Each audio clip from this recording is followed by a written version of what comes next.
Welcome back to another episode of the College Football 27 Last King Challenge. In episode 1, man, we learned so much about what this challenge would be and how difficult it actually would turn out to be. Now, if you're not familiar with what this challenge is, this is the Last King Challenge, where we are trying to take the worst team in the state and trying to ultimately coach the best team in the state to a national championship. Now, the first chapter of this challenge started with the FIU Panthers, and we learned very quickly that this was not going to be easy. Not only did we learn that NIL would be incredibly difficult, but we also had to look at our roster and see what kind of team we were working with a one-star FIU team. Very quickly, we realized that we don't have a crazy roster to compete. We would have to perform at our highest ability to even break even. And ultimately, that's all we did. As last year, our record was 6-6, literally breaking even. But ultimately, man, the first year was an incredible learning experience. And we did have some good come out of it at the end of the season. We were able to pick up a handful of 3-star recruits to add to this roster that I really believe are going to make an impact on year 2. So if you're ready to begin this second episode of this Last King Challenge, man, drop a like on the video and subscribe to the channel because it's time to get into it. So with that being said, first thing we need to address is our coach Melvin Speed. Now, in our second season, we are somewhat in the hot seat. Now, it doesn't say hot seat, but we're not safe. So that means we don't have much room for error. Now, you can see our AD expectations in our second season. They've given us a new set of contract goals.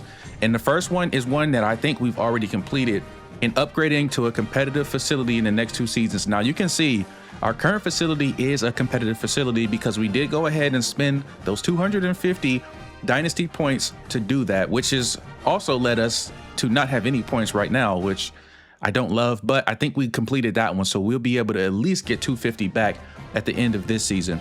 Now, our second goal is to beat Florida Atlantic, which we didn't do last year. Last year's game against Florida Atlantic was an absolute heartbreaker. It was a game that we were winning for most of the game and then ended up losing right at the final quarter, man. And it just really put a sour taste in my mouth, and it's actually made me start to hate Florida Atlantic. But our last goal is to win a road game this season, which I honestly feel like we would 100% be able to do. Since it's only one game, it's only one road game. But because that's such an easy contract goal, that's only going to give us 25 Dynasty points. So with not much required, there's not going to be much given. But speaking of changes, the first thing I want to address is our playbook. So the first season, man, our offensive playbook, I decided to stick with the FIU playbook on the offensive side because I figured, hey, you know, Melvin Speed is a new coach in this system. We had some players, a lot of seniors that were already accustomed to what was going on, and we didn't want to shake things up too much. And we just really wanted to kind of get a feel for what was going on. But this year, my job is on the line, and we don't have any more room for error, and there is no time to be messing around with some stinky ass FIU playbook. No, sir. I went ahead and installed a playbook of my choosing, and one that I think is going to bring a lot of change to this program. Now, it is the Oklahoma State Air Raid, where we are going to prominently be out of shotgun, and I think the passing game, more than anything, is going to be where we focus. Also, on the defensive side, I went ahead and installed a 4-3 zone pressure. Now, hopefully this will be able to make up for the lack of talent we have on defense, because going man-to-man and trying to keep coverage of these talented wide receivers and running backs out of the backfield is something that I really fear we're not going to be able to do with the roster that we have. And speaking of changes, man, I think it's time that we take a look at our brand new roster in season 2. And a lot of what's going to take place in this second season is going to revolve around our quarterback, JJ Cole. 82 overall after last season. At the end of last season, we were able to upgrade him all the way up to an 82, and we are depending on him to have, honestly, an outstanding season with 91 accuracy, 94 power, giving him a 94 throw power, strength of a 77. His awareness is at 81, play action 81. Now, downside, he is not very elusive, and he is not the most athletic most gifted quarterback in the world, but we're hoping he can make up for that with some really good pocket passing, because this year's receivers that he's going to have to throw to have improved, in my opinion. Starting with JoJo Stone, who we did get to return from last season. He's an 83 overall, and this guy is going to be our slot receiver. Now, he is our highest rated receiver, so he's seemed like he should be the number one in the depth chart, but we are actually going to switch that up a little bit, in which I'll show you in just a second. But if we get into his stats, man, he's a 90 speed, 92 acceleration, can be very dangerous on the kick return too, with an 88 rating right there. But he also has good hands with 89 catching, and he also can run some routes with an 84 deep route running. Medium route running is at a 90, and short route running is at an 87. This is somebody who I think has to be dynamic on our offense in order for anything to work out for us, because our other two receivers that we're going to focus on this season are going to be true freshmen. These are the 2 3-star recruits that we pulled in last season that we really hope make a big impact in their first years. Number one is this guy right here, Braydon Gammon. He is 6'2", 203 pounds, and he has the archetype of contested specialist. Now, if we look at his ratings, he is only a 70 overall, but look at this. He is a 93 speed, making him the fastest player on our roster, and I think probably the most dynamic.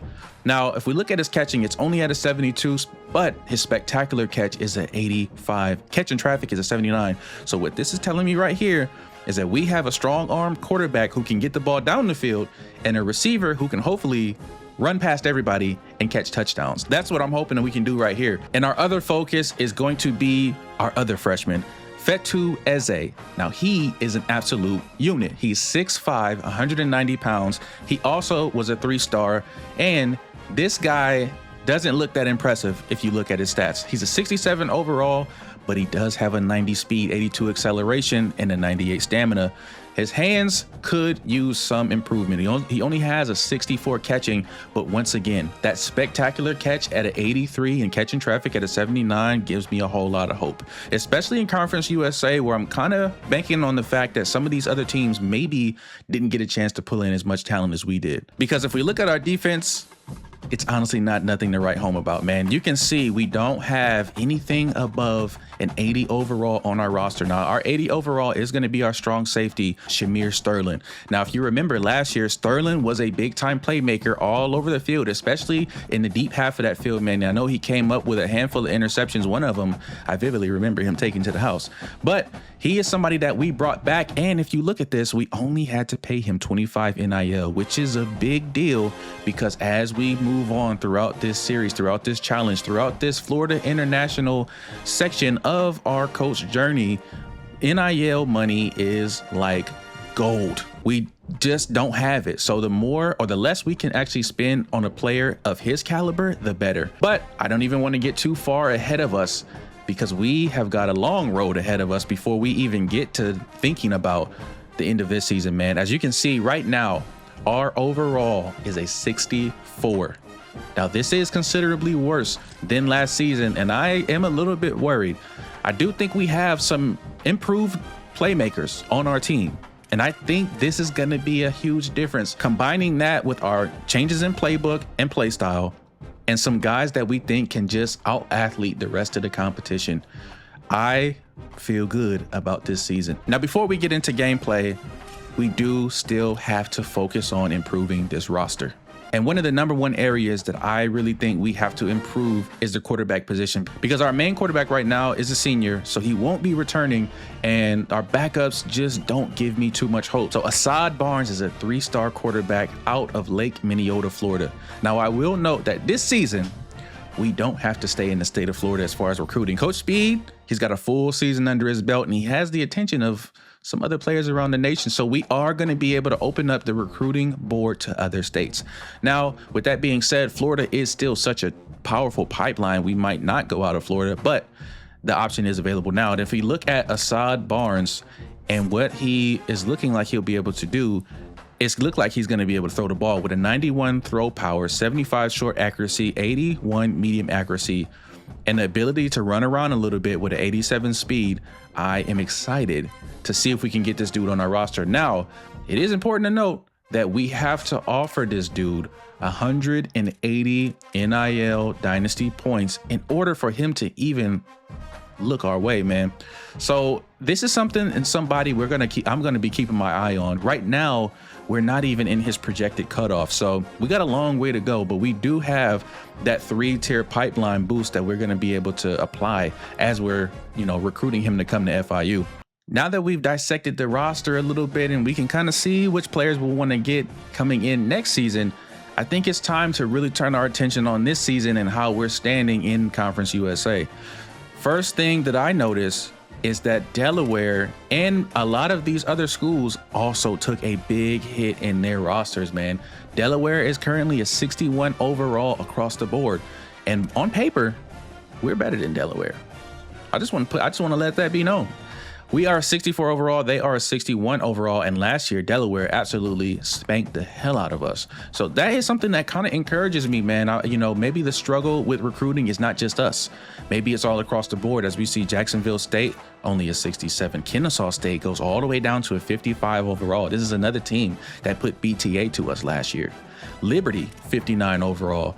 Middle Tennessee, 69 overall, which I believe is the best roster overall we're going to see in Conference USA, as we look at Missouri State, who's a 57, New Mexico, who's a 66, Sam Houston, 57, and Western Kentucky, who we played this week, is only a 57 overall. So I know you might be thinking, we look like dog shit because we're a 64 overall, but so does the rest of our conference. So that kind of gives me hope, man. Now, before we get into game one, I know I didn't show this in the first video, and some of you in the comment section are talking about, what skill level am I playing on? I am playing on Heisman, and like I mentioned before, man, playing college football 27 on Heisman is actually difficult. Now, I haven't touched any of these other settings, man. I kind of left everything alone as it is. The one thing that did cross my mind was wear and tear, because we have so many players just getting hurt every other play. It's kind of annoying, but I think the point of that is the facility upgrades, which hopefully we'll be able to do more of this season or even maybe next season. I think if we include some facility upgrades, that is actually going to give us a boost as far as wear and tear and injury and stamina and stuff like that. So I'm not going to touch any of that right now, but it is time to get to the field and take a look at this brand new FIU team that we are really excited about. Here we go, man. Game one of our brand new season. Hey, man, and with a brand new season, I felt like we had to step out a little bit. We came out in the Miami Vice uniforms. Now, FIU does have some pretty crazy uniforms, I'll be honest. I don't even know if I love these ones, but I feel like we need to get some excitement in these stands, man. We need to get the fans involved. We need the student section to be loud. We need to perform at our best, man. I really want to have a good opening to our season as we get ready to play Western Kentucky and get a look at this brand new team, man. Here we go, man. You can see it is pouring down, raining here at Pitbull Stadium. That hasn't stopped the fans from showing up, man. It looks like we got somewhat of a packed stadium as Western Kentucky's going to take this opening kickoff. Gonna break a tackle, get down at the 22, but this marks the start of our second year, and we are looking at Trent Hayden for Western Kentucky, 6'5", 188. He's gonna try to get his first win on the season. We are going to also take a look at this new Melvin Speed defense and see if we can make a better impression than we did last year. Now, right out of the gate, they're going to go with a run. It's only going to pick up 3 right here. And on the tackle is Javon Williams, who is a transfer that we were able to pull out of the transfer portal last year. We're actually hoping that he can make a big impact on that D-line in them trenches, man. So on 2nd and 7, we're looking at a shotgun, trying to take away this over the middle. Oh, and it looks like I saw the drag route coming underneath, but it looked like the rain just caused me to slip up a little bit. And we do get an early injury here. It's going to be injury timeout, but that's going to be a first down for Western Kentucky. We're going to try to get us a stop here. We want to really show this year this is a different team. I know we don't look as good on paper. Our overall's not as good, but this is a brand new team. I want this to feel like a whole new team as we get the quarterback to scramble for 5 right here. Trent Hayden trying to get off to a good start. But this is a big down. These are the type of situations that we really need to improve on. 2nd and short.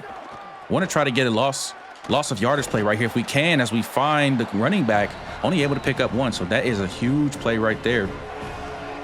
And 3rd and 4, I think we go 4-3, and I want to bring the pressure a little bit. I'm going to blitz. I'm going to bring a blitz, but I also want to flip this if I can. I don't even know. His play art is all messed up at this point. We get motion. It's looking like it's going to be a quarterback keeper. Can we get to him? We cannot. He's going to pick up the first down. 3rd and inches on the 25. I think we absolutely have to bring everybody down. We pinch this D-line. We play for the run. I think we're going to bring the blitz anyway. We're going to bring pressure, and we're going to get a sack on the quarterback. That is exactly what we want to see. Brayshawn Littlejohn gets the first sack on the season. Pushes Western Kentucky back to the 32, making this a 4th and 8. That is something that we are absolutely excited about, man. Littlejohn, I told you, bringing that pressure, just making him have to make a quick decision. You can see he didn't want to right there. And we get a sack on the play, making this a little bit more difficult of a kick. In the rain, too. This is not guaranteed. And maybe we can even get a block. Not going to be able to get the block, but he's going to get the kick up. It's looking like it's going to have enough on it. And Western Kentucky is going to go up the field and score first in this game. But we did hold them to only 3. So we're hoping that we can do a little bit better than that on our drive. Just trying to give ourselves the best chance to win, as we are looking at the true freshman, Braydon Gammon, 6'2", 203, looking to make a big impact in his first year. So I think right out of the gate, man, I want to see what this new revamped Coach Speed offense is all about, man. And I think we attack right through the air. Gonna go out of shotgun, gun tight. Got a few options here. Really like the running back out of the flats. Not gonna get him right away. Gonna have to just get rid of it. I didn't see anything open right there. So on 2nd and 10, trying to get off to a faster start. The rain has slowed down a bit. And we're just going to hand this off to our running back, Joseph, who's able to get a halfway decent push, picks up 5, gives us 3rd and manageable. So now it is time to really make a statement right here. We do not want to go a quick 3 and out on our first drive, especially after Western Kentucky was able to drive down the field and get 3 points of their own, man. We definitely want to respond to this. Maybe I look for this slant. Oh my goodness, it was a horrible read. It was absolutely horrible read. We tried to force it to Gammon, and I think we're gonna do what we didn't do a whole lot last year. Not by choice, but just because we were being stubborn, and that's punt the ball away, man. And I think we kind of want to bring some pressure again. I like maybe just blitzing Sterling right here if we don't see anything in the flats. I think he is going to have something in the flats. Got to watch the quarterback scramble. Quarterback is going to take off, and we're going to get to him again. That's another sack, our 3rd on this game. And I think that was Littlejohn again who got in there for the tackle on the quarterback, making it 4th and 7 on the 39. I don't even know if they're in field goal range anymore. And that was Brayshawn Littlejohn. Number 22 making a big impact on this game so far. That is his 2nd sack on the quarterback. And now you got to imagine we got the quarterback thinking every play, every snap, he's just looking over his shoulder and is having a hard time making the reads, having no time to really do anything. Not going to be able to get the block here, and they are going to get another field goal on the board. But like I said, man, this defense, I really feel like it's just going to be a bend, not break effort all season of our own offense, man. We need to absolutely make something happen right here on first down. Talked about making a statement. We talked about the big-time skyscraper receivers that we have on the edge. I think we take a shot. Oh, it was a horrible shot. It was a horrible shot. You can see Western Kentucky fans, the students, or they traveled down here a little bit to Florida. You better make sure you make it out safe, though. Anyway, we don't want no violence on the field. It's going to be 2nd and 10 on the 36 after a huge shot down the field to our freshman. Trying to continue that momentum as we get Joseph with a whole lot of room on the outside. He's going to get all the way down to the 22. Only had one defender to beat. Tried to shake him out, but couldn't get past him. But we will definitely take a huge run right there from our running back. Now, I did say we're probably not going to feature the running game too much, but we are going to try to stay balanced. We're definitely going to be using him out of the backfield, though, as we're going to go with a quick swing route right here. Trying to get a block on that edge. Maybe if he would have blocked the corner, we had a whole lot of room to run. But I am loving what I'm seeing right now from this FIU offense. We are looking pretty good on this drive. And I think we're going to go with a reload mesh right here. I do really think Joseph out of the backfield as a receiver is probably more dangerous than him just running the ball. So that is something that we are going to be trying to emphasize this year, as we might have him in the back of the end zone. We had Joseph come open just at the last second, but we didn't have enough time. 3rd and 14, we need a money play right here. We absolutely have to have a money play right here on the 26, 3rd and 14, trying to, first of all, at least stay in field goal range. But really, we would love to get a touchdown on this board. On our second drive of this game, we're going to send Stone in motion. Haven't heard too much from him so far in this game. Going to step into the pocket, looking for Stone in the back of the end zone, going with a crazy green bean catch in the end zone. That is JoJo Stone, the return from last season. We told him, Coach Speed told him, look, just trust in me, my boy. We're going to get you your touches. One of his big-time deal breakers was playing time, and you can see he is definitely going to get a whole lot of that as he gets his first touchdown on this season. And we show you just how different this year is going to look. FIU's offense is a different beast. I want to get this quarterback thinking again. I do not want to let him settle in and run around and do whatever he wants in this game. He's got to protect the flats. And we do just that. We get another sack. That's our 4th of this game.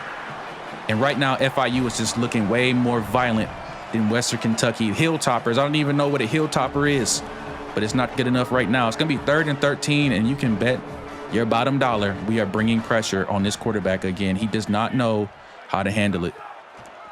We got the blitz coming. It's going to be Cook screaming out of the middle, and he's going to get the sack again. Western Kentucky is scrambling right now, and we are finding a groove not only on defense, but hopefully on offense too on the last drive, which ended in a touchdown, man. And I'm seeing right now Gammon over here on this left-hand side is dangerous. He is a streak machine. And we're going to have Ezzy. We're going to have Ezzy. This is going to be another 50-50 ball. I think we're just going to go all the way down the field. This is Fatu Ezzy, freshman, making a big impact in the first year, screaming down the field, doing this thing in the back of the end zone. And I told you this offense is different. This offense is dangerous now. A quarterback with a cannon of an arm and 2 receivers that can get down the field and make plays is actually what will take us to the next level. That was a freaking bomb all the way down the field. I mean, he threw that thing about 70 yards, and Ezzy is just way too much for the defense right now. They do not have an answer for him screaming down the field. Now, before you get too ahead of yourself and you say, oh, it's looking way too easy, what happened? We're still on Heisman. We've just adapted. Now, we don't want to get overconfident and make some kind of crazy mistake, but right now our quarterback, J.J. Cole, is on 1-2. And I think we're going to go over the top here to Gammon. We're going to get another catch over the shoulder. Gammon is just way too fast for that linebacker.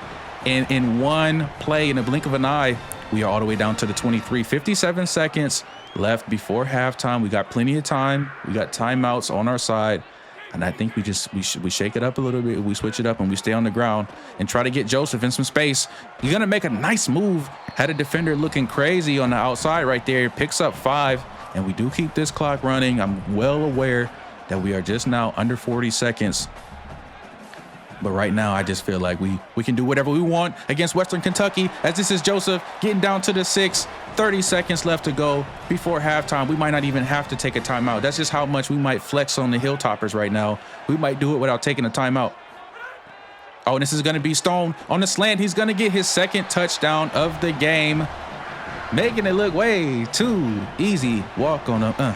Walk on him. Hey, 21-6. In the first half, FIU faithful going stupid in the stands. JoJo Stone with his 2nd touchdown on the season, 2nd touchdown in his first half. And I know we are excited to have him back, but I know more than anything, our quarterback, J.J. Cole, is excited to have him back because he is already looking like he's going to be a dynamic playmaker. Now, we can see, man, the 3 big-time receivers we highlighted even before we start playing have already all made an impact, man. Gammon, Ezzy, and Stone, big-time players for this program. Going into halftime with a monster lead, FIU has came out and shocked the Hilltoppers. 3 targets, 2 catches for Eze, 123 yards and 1 touchdown for the true freshman 6'5" wide receiver, man. Love to see it. And going into the second half, we absolutely hope to continue to dominate, as we will get the ball first. And we're just going to take it into the fourth quarter with a 28-6 lead. And we're going to go with an audible on the 5. It does look like they're bringing everybody to the line. Maybe Eze dragging across. Eze's going to be wide open right here. This is going to be Eze's 2nd touchdown on the game. And that, remind you, is a true freshman. In victory formation, Patterson, go ahead and touch that knee to the grass, my boy. And we're going to walk away with our first win and it was a pretty good one. I know we got a little sloppy at the end of that game, but look at Coach Melvin Speed leading his team out to shake hands at the 50. Got to show sportsmanship. But one of the highlights was our freshman, Fetu Eze, 4 receptions, over 100 yards, 2 touchdowns in this game. We did have an injury to our starting quarterback. We had to sit him out for most of the second half, which I guess I'll attribute that to the turnover, you know what I'm saying, the fumble. We had a backup in there. But we were able to look really impressive in our season opener at home, what we expected to see. J.J. Cole, 7 for 12, 204 yards through the air and 3 touchdowns, and he didn't even play in the fourth quarter.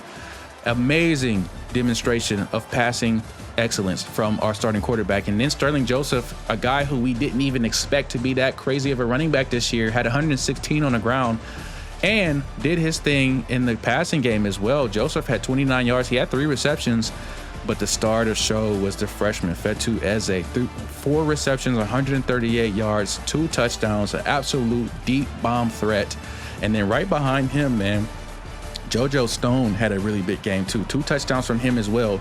Not so much of an explosive playmaker, but the route running from him was just top tier. Okay, man, after a really impressive showing at home against Western Kentucky, we are ready to advance to week 2 with a whole lot of motion, a whole lot of momentum, a whole lot of swag, if you will, and look to see if we can continue this, not only through week 2, but through the rest of the season. But I do want to quickly take a look at our schedule. I know we didn't look at that yet, but this year, we already know we play Western Kentucky. We have FCS East. Right after FCS East, we have what, like I always say, the biggest game of our season, the rivalry game, the Don Shula game against Florida Atlantic. Right after that, and then we play San Diego State on the road. We play UConn, Missouri State. We get a bye week.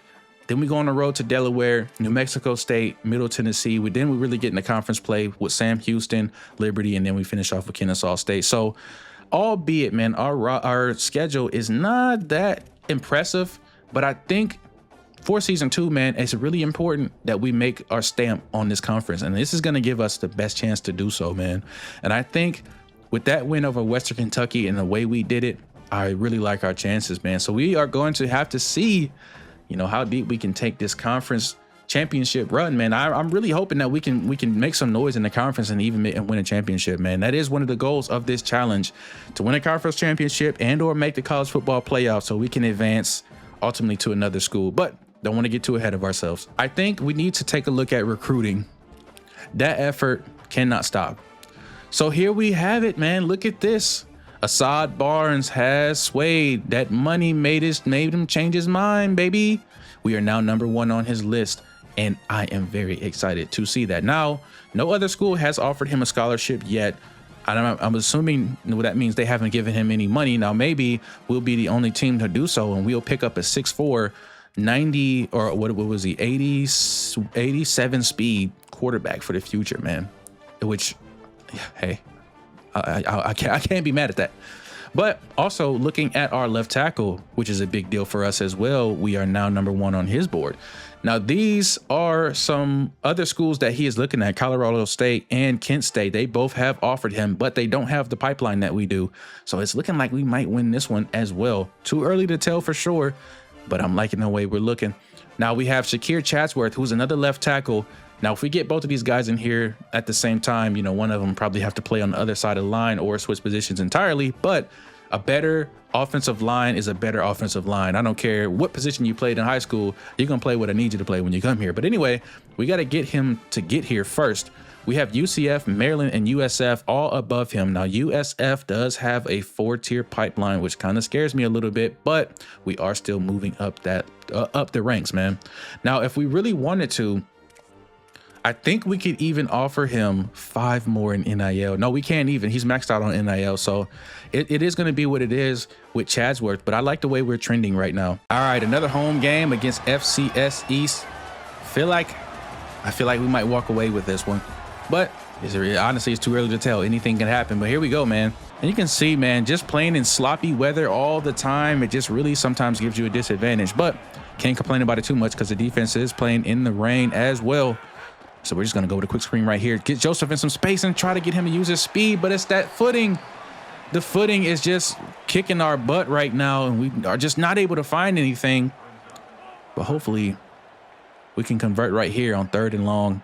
Maybe Stone on this somewhat of a wheel route. No, it's going to be Ezzy down the field. Timing base catch, green bean down on the 10. And you can see, man, Ezzy is a problem over there on the edge, dude. He is just way too strong, way too tall, way too fast for a lot of these cornerbacks. And I really feel like we're going to see a whole lot of that this season. Oh, and this is going to be our backup, Lamont, getting all the way down to the 3. A nice 7-yard run right there. And I think we just dominate and punch this one into the end zone with a run right here. So we go 2nd and 3, looking to hand off to Joseph. Joseph's going to walk right into the end zone, and he's going to get the first touchdown of this game. And FIU goes up on top in the game that we fully expect to win. All right, man, as expected, we absolutely dominate this game. 27-6 is the final score. Offense looked a little bit stagnant, I'll be honest, but I think I'm just going to blame it on the rain, man. We couldn't really get too much going, but Joseph, our starting running back, did walk away with 2 touchdowns on the ground, man. And I would say this is more of like a confidence booster for our team. And I think any FCS game is going to be that.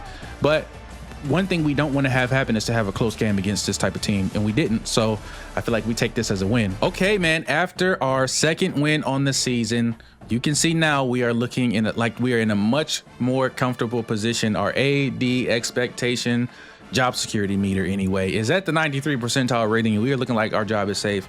And I feel like that's for good reason, man. We have seemingly completely revamped this FIU team, but none of that matters if we don't win this game right here. This is the game of the year. Rivalry week, FAU versus FIU, and we got to win. We got to come away with a dub after all those letters. Okay, so before we actually get into the game, man, I did realize that we have some coins, or we have some points that we can actually upgrade some players and add some badges. So for JJ Cole, we are going to unlock Dot for him. This should be huge, as you know, this is only going to increase his accuracy, which is already pretty good. And also we're going to give Sterling Joseph 1 more in elusiveness, taking his elusiveness to an 85, and hopefully that makes him just even more dangerous out of the backfield. JoJo Stone is going to unlock the cutter badge, and for Braydon Gammon, we're going to increase hands up to a 79, and then we're going to take route running up to a 73, taking him to a 71 overall. Then we're going to see the same for Fetu Eze, man. We're going to take a +1 to hands and then another 1 on route running. And then we might even be able to sneak away with boosting his IQ just a little bit. There's always room to be a little bit smarter on the field. But that is going to do it. That's also going to take him up to a 69 overall. So you can see, man, as we go through this season, we're getting better as a team. We're getting better individually. Hopefully it's good enough to beat FAU.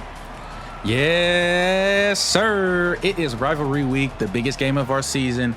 And I felt like it was only right that we come out with a little something on. We are rocking the Biscayne blue uniforms, looking extremely clean in that baby blue, that powder blue, whatever you want to call it. Hopefully it's a winning blue as we get the Panthers running out on the field and ready to show that this is a different team than last year.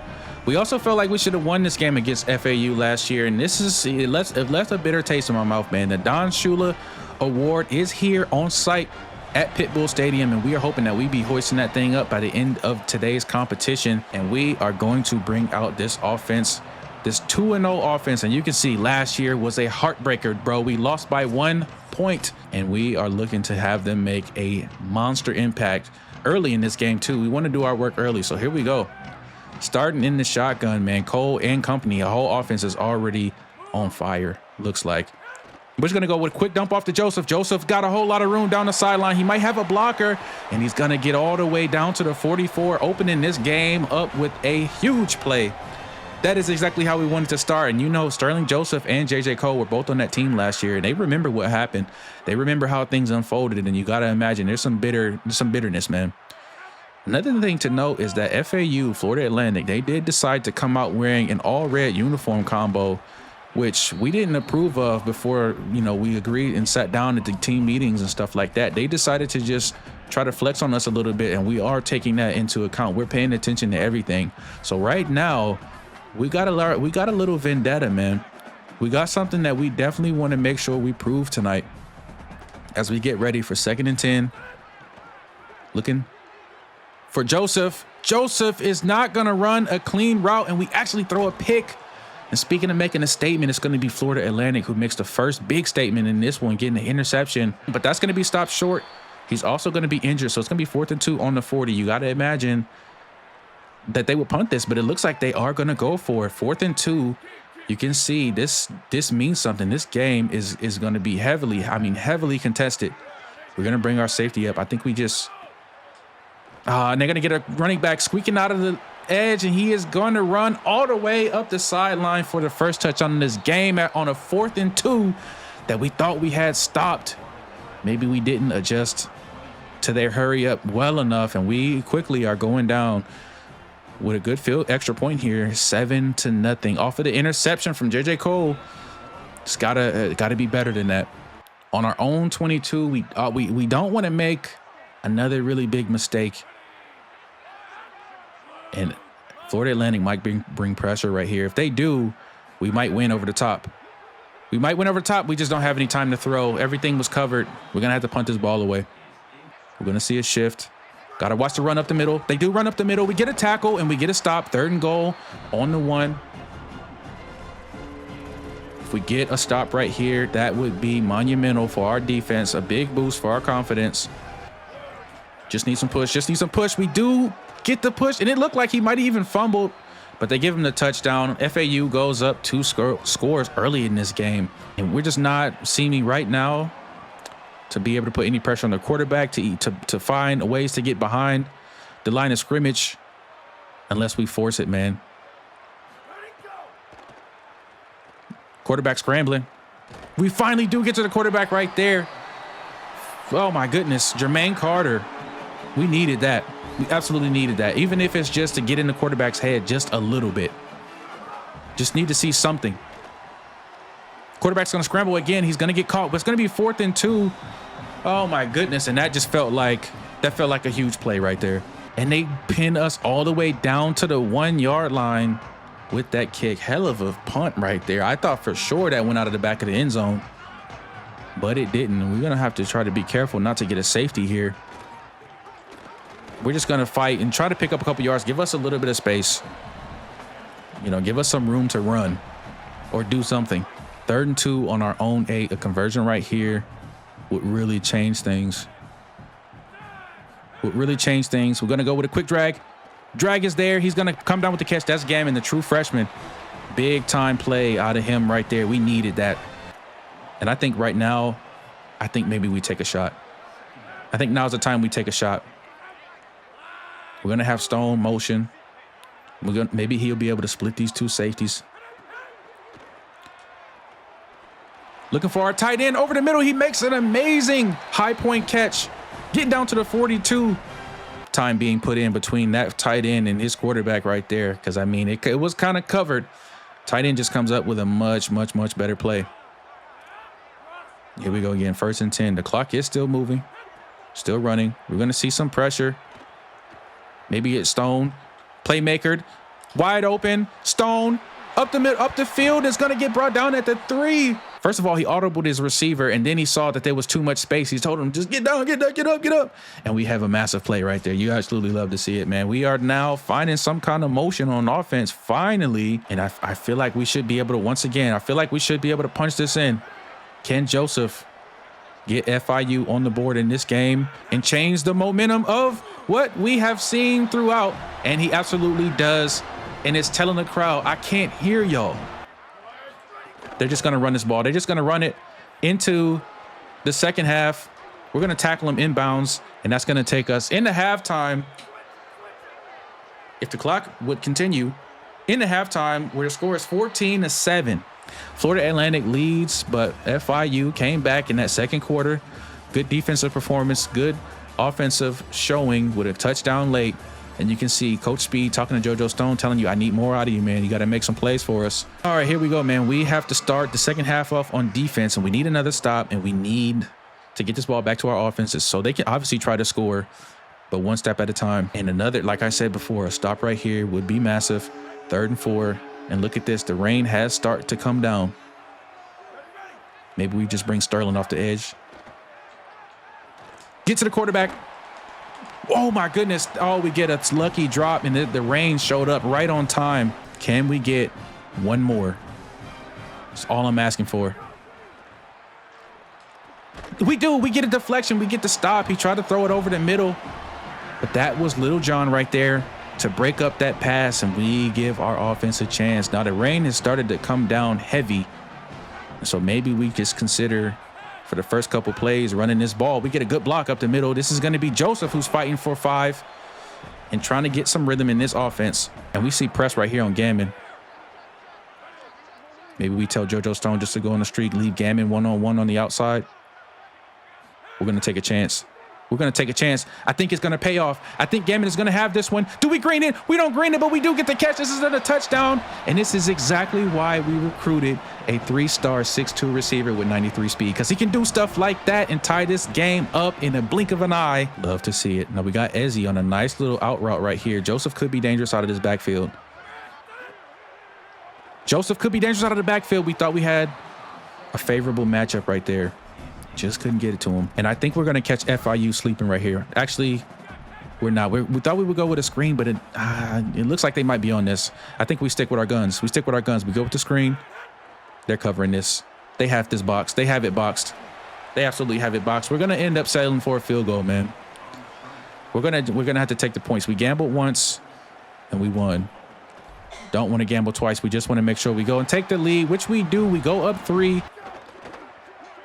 Quarterback's going to take off up the middle. Maybe we get a hit stick. We get a big hit on the quarterback, but he holds on to it, gets to the 2-yard line. Oh, right now, we got to be, you got to make sure we don't give up anything crazy, like a run right up the middle. They're going to try to attack us. Quarterback's going to scramble. We were right there, but he makes the catch and gets the touchdown. FAU goes up late in the 4th quarter on this one. Field goal will not cut it. We got to have something. We're just going to go in the flats, pick up the first down, call timeout. 37 seconds. Maybe I should have used my timeouts a little bit more aggressively to save us some time, or even go faster, hurry up. But it is what it is. We cannot change it now.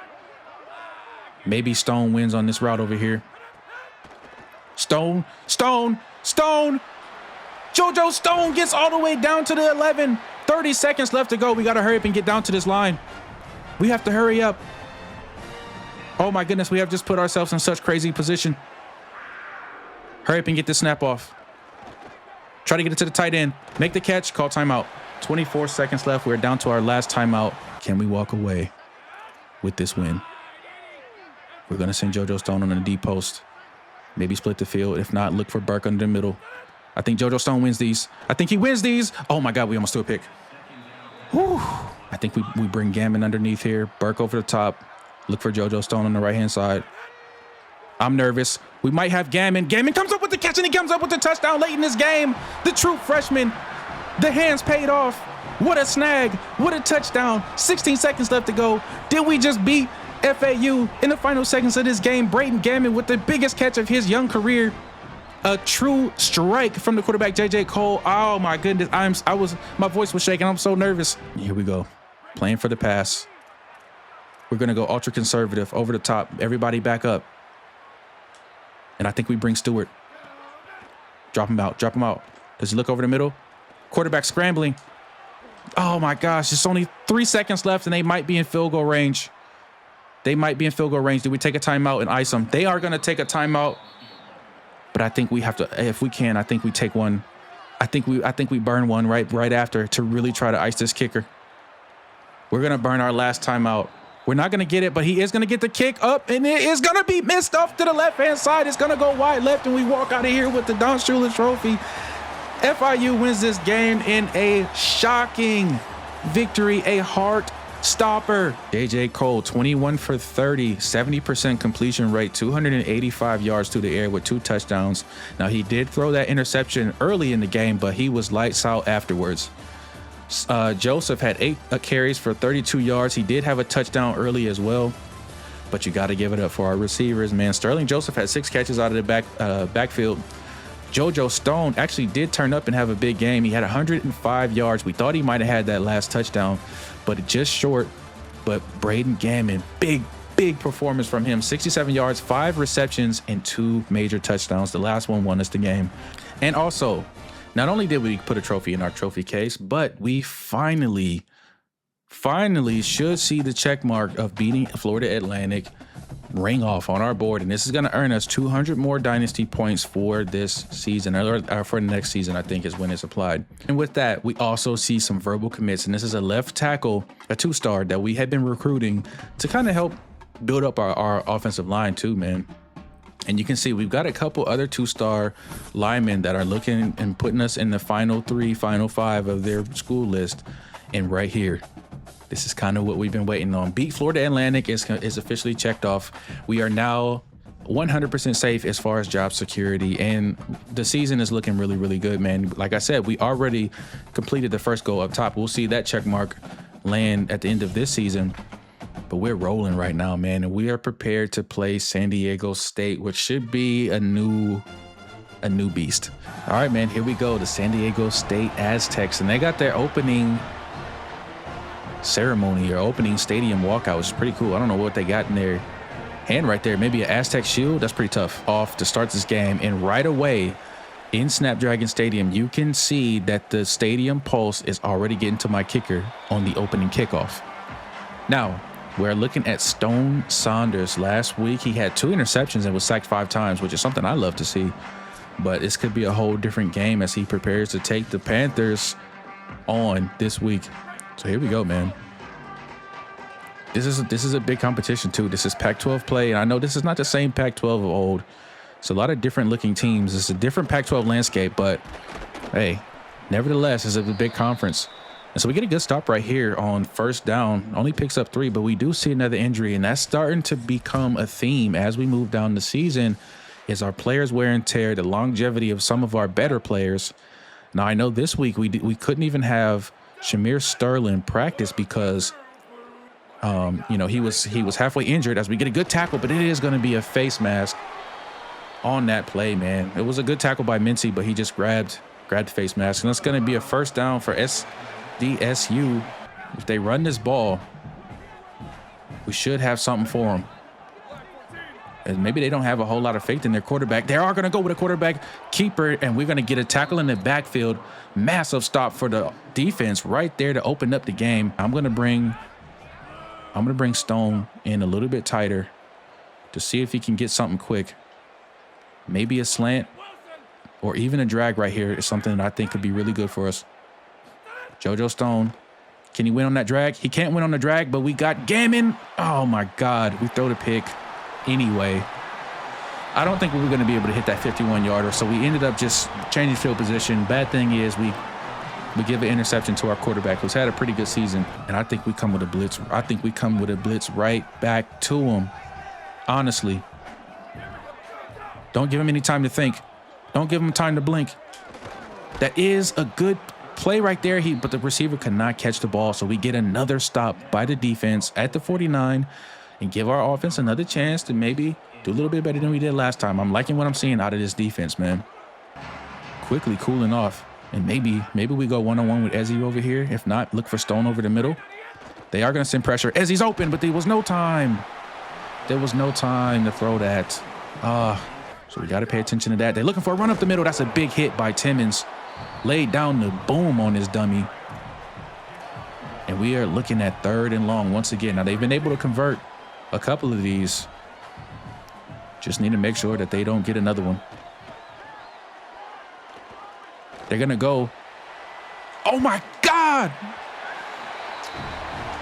That is frustrating, and that is their star tight end, who absolutely head tapped the safety. I went for the deflection instead of the pick, and Luke Reynolds made me pay for it. We were all over that too. I mean, you can see he just threw up a prayer. Just outskilled right there. We need to get our receivers involved in this game. It's been kind of a quiet game for our star players. It's just going to dump it off to Joseph out of the backfield.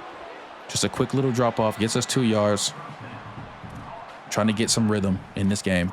Now, the one thing it looks like San Diego State is not doing is pressing up on our receivers, and that could be for good measure. They probably watched some tape.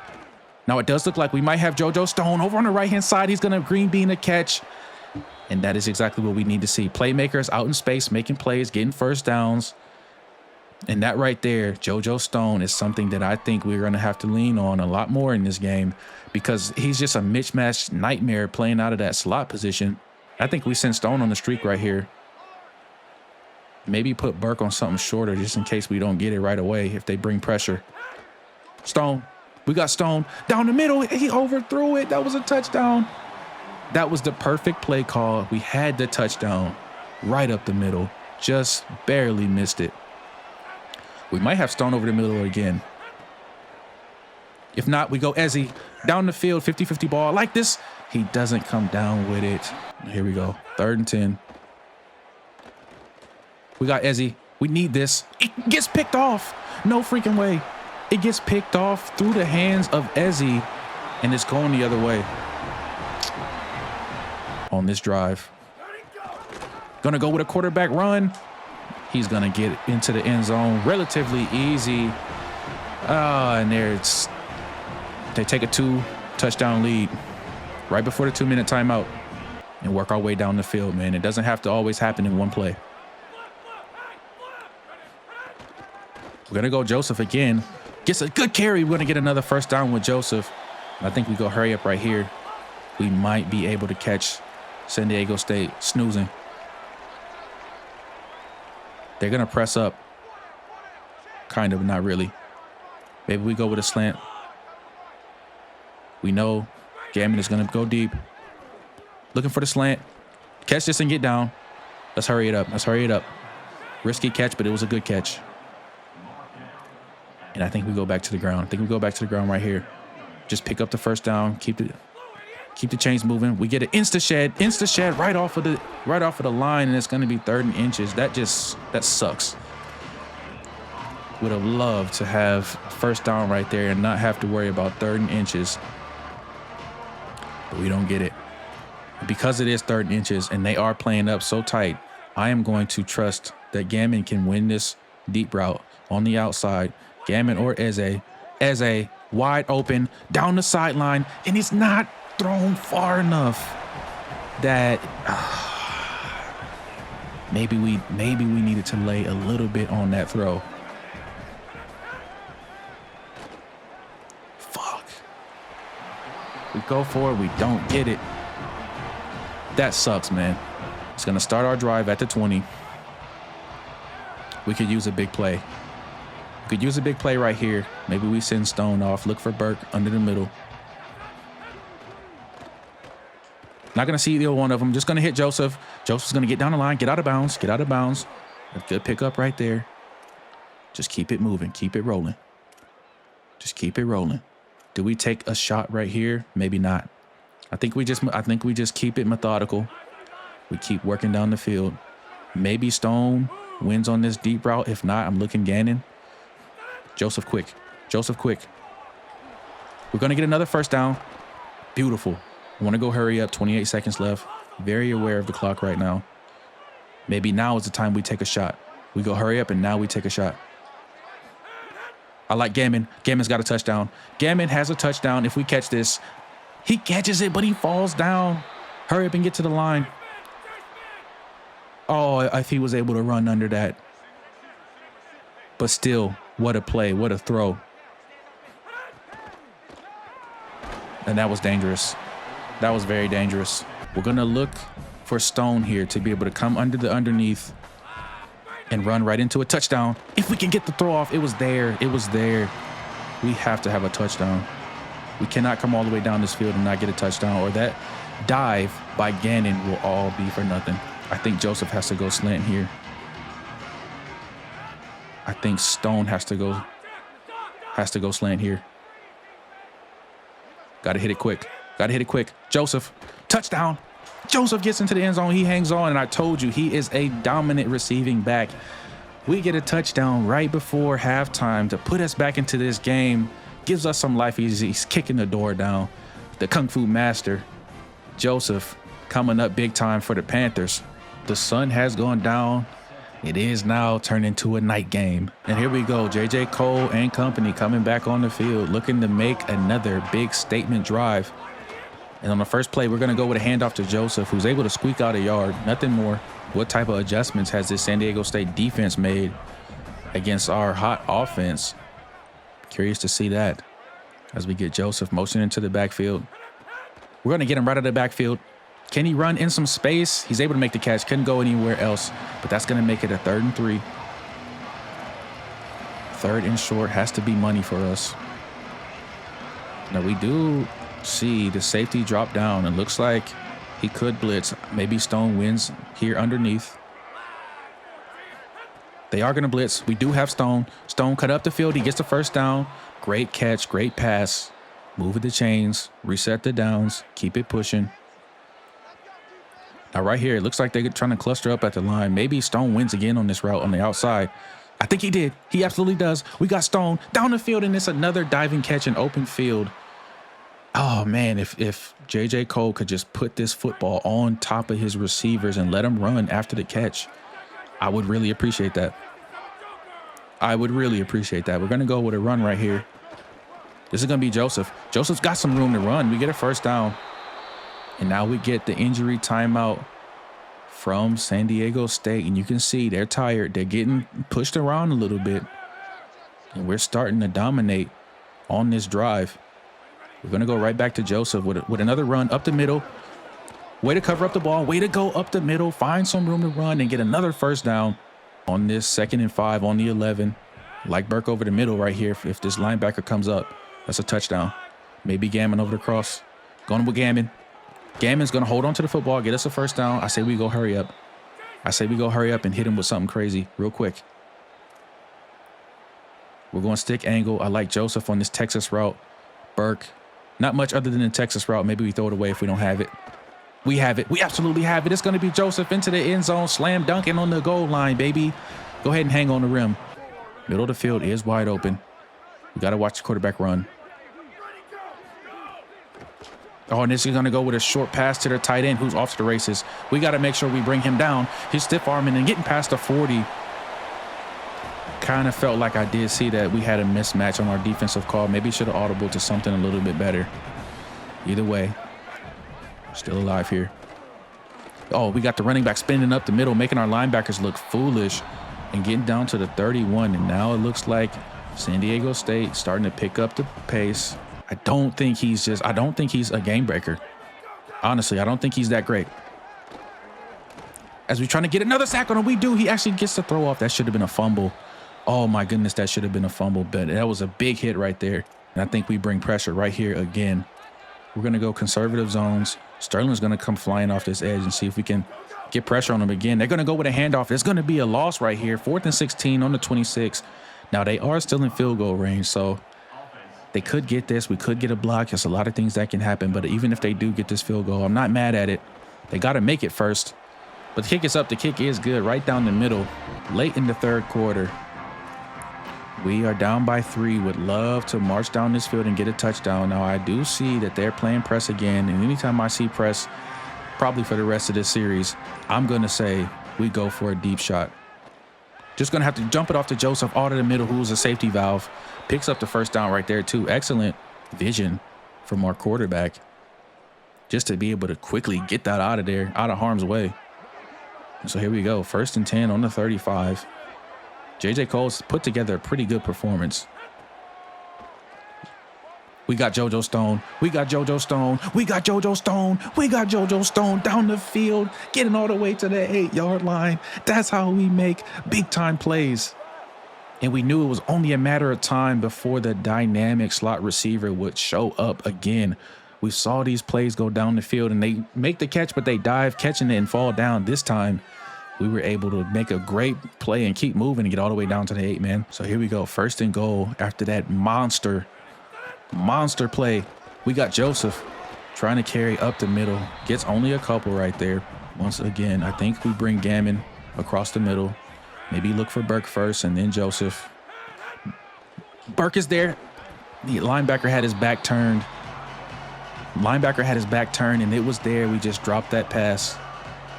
And I think right here we have to look at Stone. I'm going to audible to a slant, maybe Burke underneath. And then Joseph, if he's wide open out of this backfield, we're going to have to hit him quick. But it's going to be Stone. Stone's going to be wide open. He's going to get his first touchdown in this game, I believe.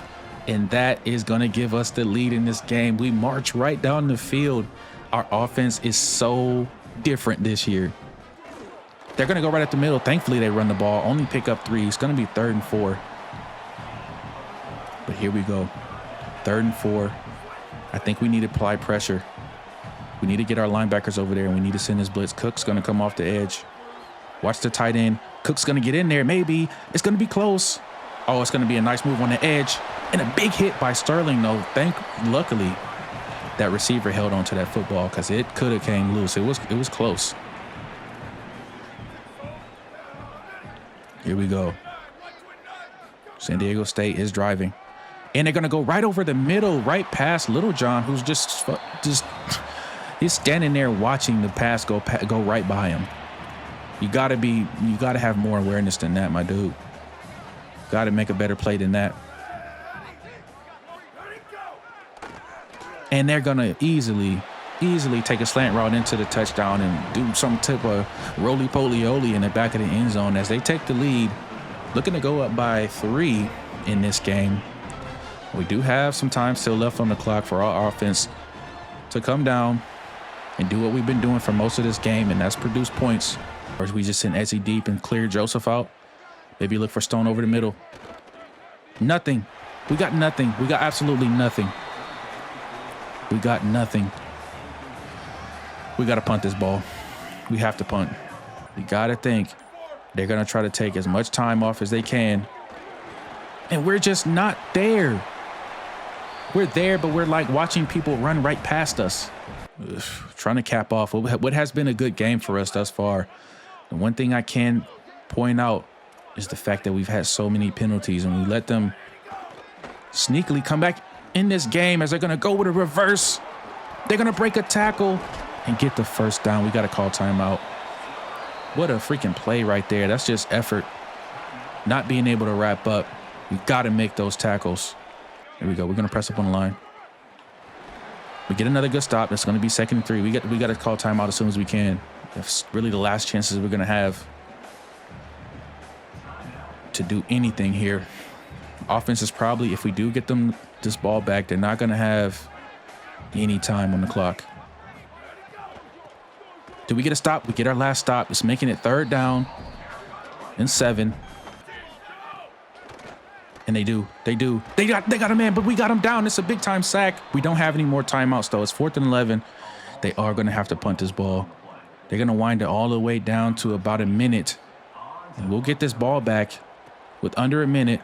They kick it right out of bounds. We're going to start at the 29 with no timeouts.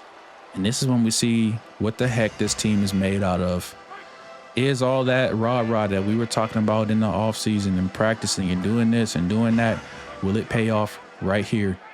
We like this route concept with JoJo Stone over the middle. We had him wide open last time. We got him wide open again and we're not able to hit him.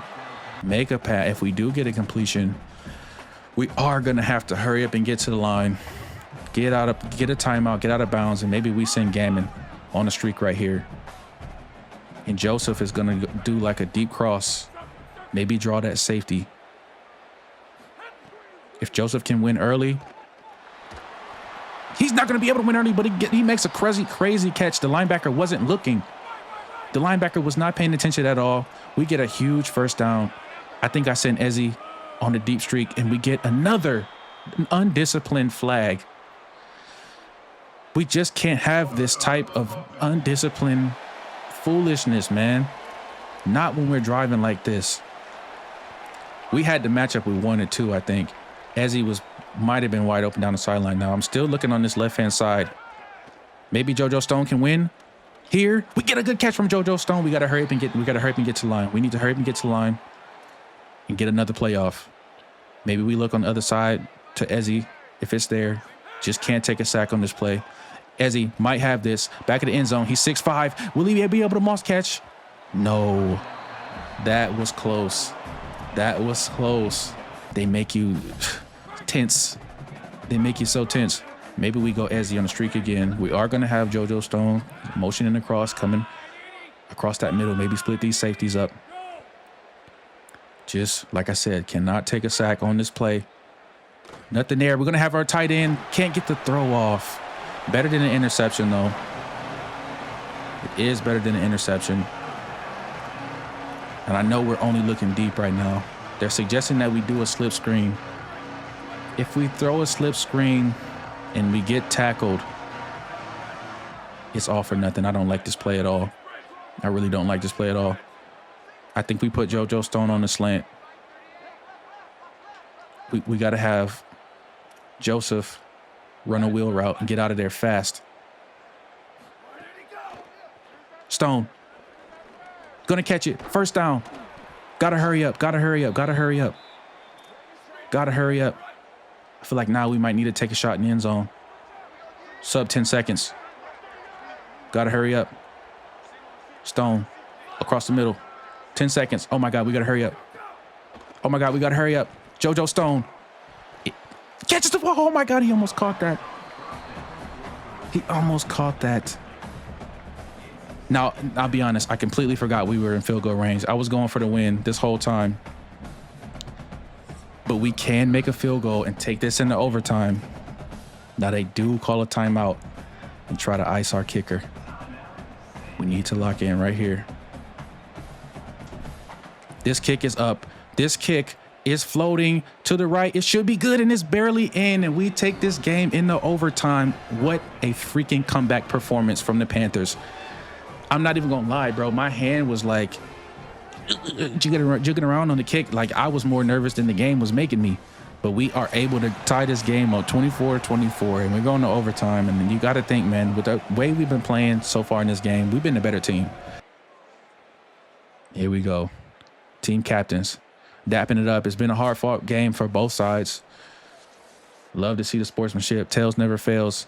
We win the toss, and we are absolutely going to put our defense on the field first. Like I said, this defense has been bend but don't break so far through this season. Can we do it again? Can we do it again? This is Sterling with a big-time hit on the 2-yard line. Can we do it again? We have to keep asking our defense to come up with big plays. It's what's required, but this time he's just going to jump right over the middle. San Diego State is going to score. They're going to get a touchdown in overtime. We're going to send JoJo Stone on a quick slant. The middle of the field looks pretty open. It's not. It definitely wasn't. They backed out of that. We barely get that throw off. I think we need to run right here just to make sure we get some kind of yardage. Joseph has been halfway decent out of this backfield. He's going to get a great gain of 7 right there. We're looking at Burke or Stone. I just don't like how far Stone is out there on the edge. I can barely see him. If I throw it flat and he's not there, it's game over. He's there. He's there. Can he turn this up and get the first down? It's 4th and inches. It's 4th and inches. Whoa. Oh my God. It's 4th and inches. I think we might have to go and get risky. We do have 2 timeouts. If I don't like the look, I'm gonna go speed option. This is for the game. We don't convert this. Joseph, gotta make a move. We should have went through the air. We lose the game in overtime. Questionable play call at the end right there. But still, one heck of a game. This one hurts. This one hurts. We had a chance to take down a big-time team in San Diego State.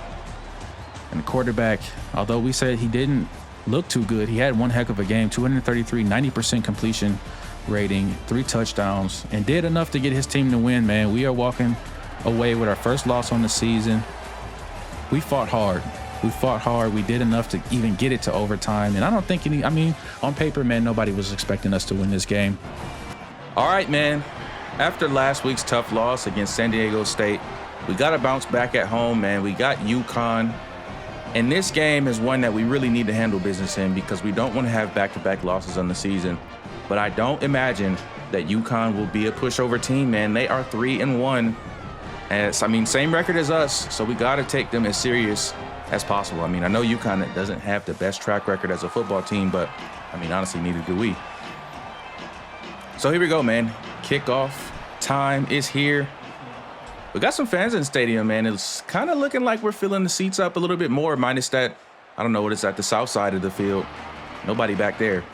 Maybe need to put a tarp over there and make it look like the stadium is more full than it is. But today we need to focus on Shamar Porter, the wide receiver for the UConn Huskies, the senior, having a pretty good start to his season. But hopefully we'll be able to contain him a little bit as we start 1st and 10 on the 25. UConn's going to start with the football in this game. Here we go, man. We are going to see some motion. Tight end looked like he was going to be in the backfield, but he motions out wide, and we're going to be all over that. That's Cook. Going to make a nice tackle in the backfield. Loss of 4. 2nd and 14 on the opening drive. Trying to build some momentum in this game. Trying to get our defense some confidence as UConn's quarterback is going to find a wide open tight end on the left-hand side. Matt Reagan is the quarterback for UConn. Decent strike right there. Giving them 3rd and 9. We do like this. We do like this field position that we're in right now. 3rd and 9 is in our favor. We just need to make a stop. And I feel like we can definitely do that. So here we go, man. They are going to drop back to pass again. Sterling trying to cover the deep half. They're going to go deep to their star receiver, Porter. And he's going to house that thing on the 3rd play of the drive. And we were just saying we would have to try to contain Porter, but he is looking like he's not going to be able to be contained. Okay, man, so it's our turn to respond. UConn came out and bombed us.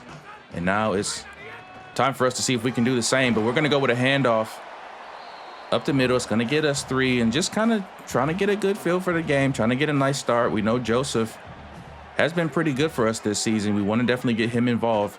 But we're going to drop back to pass. Cole's going to find Joseph in the backfield. Joseph's not going to be able to break out of that tackle, and we're going to lose all the yards we just gained plus 1. And that's going to make it a 3rd and 11. And that was Stephen Kitchens for UConn on that tackle. But this right here is going to really show how our senior quarterback, J.J. Cole, can handle these types of situations. 3rd and long, going deep for Joseph down the sideline. He's got the step, he's got the catch, and we get down to the 47, 38. And that is 1,000 passing yards for J.J. Cole on this season. And you can see, man, we're expecting really big things out of our senior. All right, man, this drive would go fantastic for us as we end up on the 4-yard line, 2nd and 4. We're going to go with a handoff to Joseph, who's going to get stopped in the backfield, making it 3rd and 5. We do have a slight injury on this play, but that was Stephen Kitchens again for UConn. It's looking like he's going to be a big-time playmaker for them on this defense. But on 3rd and 5, we need a money play right here. After UConn's big touchdown, we have to come back and score quickly, especially on this drive. We get all the way down to the red zone. We don't want to mess around here. And now we were looking for a money play. We were almost going to run out of time on the play clock. We barely get the snap off. It's 1 second left on the snap. We're going to go with a quick strike to Gammon over the middle. Not going to find him. It's going to be 4th and 5. And this is a big call for Coach Melvin Speed. And he's not going to take any risks. We're just going to kick the field goal. We're going to get our points, and we're going to walk away with a little bit of pride. We know UConn's good, and we just going to have to play the long game. Okay, man, so we get the ball back to UConn, but they did try to take the kick out, and they get stopped at the 13. So we're working with really good field position for our defense right here. But on 1st and 10, we got to pay attention to that star receiver, Porter. He definitely bombed us in the first drive, and it's looking like it's not even going to matter because the running back is breaking free down the left sideline, getting a crazy gain of 22 on his first touch in this game. Puts them at the 35, and now they're going hurry up because they feel like they're just going to be able to big dog us around. Trying to get the play call from the coach on the sideline. They're going to send Porter in motion. Porter's going to get the fake. It's going to be a sack in the backfield. A little bit too much trickeration right there. That was Lamont Green Jr. all in the quarterback's face. And we love to see that and see that Husky kicking some grass. Don't kick too much of our goddamn grass. It's our stadium. But anyway, we love to see that from Lamont Green, screaming off of the edge, was not fooled by the 2 fakes and was able to get in there and get a sack on the quarterback. So it's 2nd and 10. The Huskies able to get to the 48. They like to stay in this shotgun. We looked like we were going to send pressure. Sterling was going to blitz, but he backed off, and it's going to result in an open lane, giving them a good gain on 2nd down, making it 3rd and inches. We really want to stop right here from our defense. If UConn can get rolling in this game, they could be dangerous. We want to try and emphasize our defensive will if we can early in this game, as we're going to see another handoff to the running back. He's not going to get it. We're going to stop him short. This is going to be a big-time stop on 3rd down. They are going to decide to go for it on 4th and 2 on their own 44. They must not trust their kicker. We need a stop right here. This would be huge for our team right now. And we're going to shoot the gap to the blitz, and we're not going to get it. The running back's going to find some space. He's bouncing off tackles. He's running down the field. We're not going to be able to catch him. And that's going to be a 4th down conversion turned into a touchdown, and he's rolling in our backfield, rolling in the end zone. Now it's our turn to respond. On 3rd and 6, we are down 14-3. We need a touchdown. J.J. Cole in shotgun, making adjustments. He's dropping back. He's rolling under a little bit of pressure. We are going to find Stone over the middle with some room to run. He's going to get all the way down to the 46, and JoJo Stone, is going to have to be a big part of this year's offense. And right there, finding him over the middle, wide open, mind you, is a big start. J.J. Cole going to look out on the field again. He's going to find J.J. Stone on the outside, a quick gain of 4. And we're seeing, man, J.J. Cole is feeling more and more comfortable with this offense. He's reading the defense pretty well, making adjustments. As here on 2nd and 6, he's going to do the same. He doesn't like the initial look that he saw from the defense, so we're going to send our receivers on a couple hot routes. Looking over the middle, down deep. JoJo Stone goes over the top and makes a crazy acrobatic catch. Gets flipped on top on his neck, but comes down with that football, giving us great field position on the 25. So we will continue this drive, man. We get all the way down to the 9. It's 1st and goal. We're going to trust our running back. Joseph is going to try to bounce to the outside, but is going to get caught up on the line of scrimmage. Nothing right there. Courtney Weaver on the tackle. So here we go, man. 2nd and goal. This is a drive that we need a touchdown. We felt like we should have had one on that first drive, but this one, we really have to have it. J.J. Cole, once again, calling out hot routes on the line of scrimmage, looking like Peyton Manning in his prime, and he's going to find JoJo Stone over on the right-hand side for a tutty. And that is JoJo Stone, our big-time junior redshirt receiver who has to have a big season this year. And he's looking like he's going to have a big game. So far, I think that's his 5th catch, but this one goes for a touchdown. JoJo Stone is one of those receivers in the beginning of this series, man. We weren't sure how good he can be, but he is a shifty, elusive route runner. And right there, he just absolutely cooked his linebacker on the route and walked right into the end zone.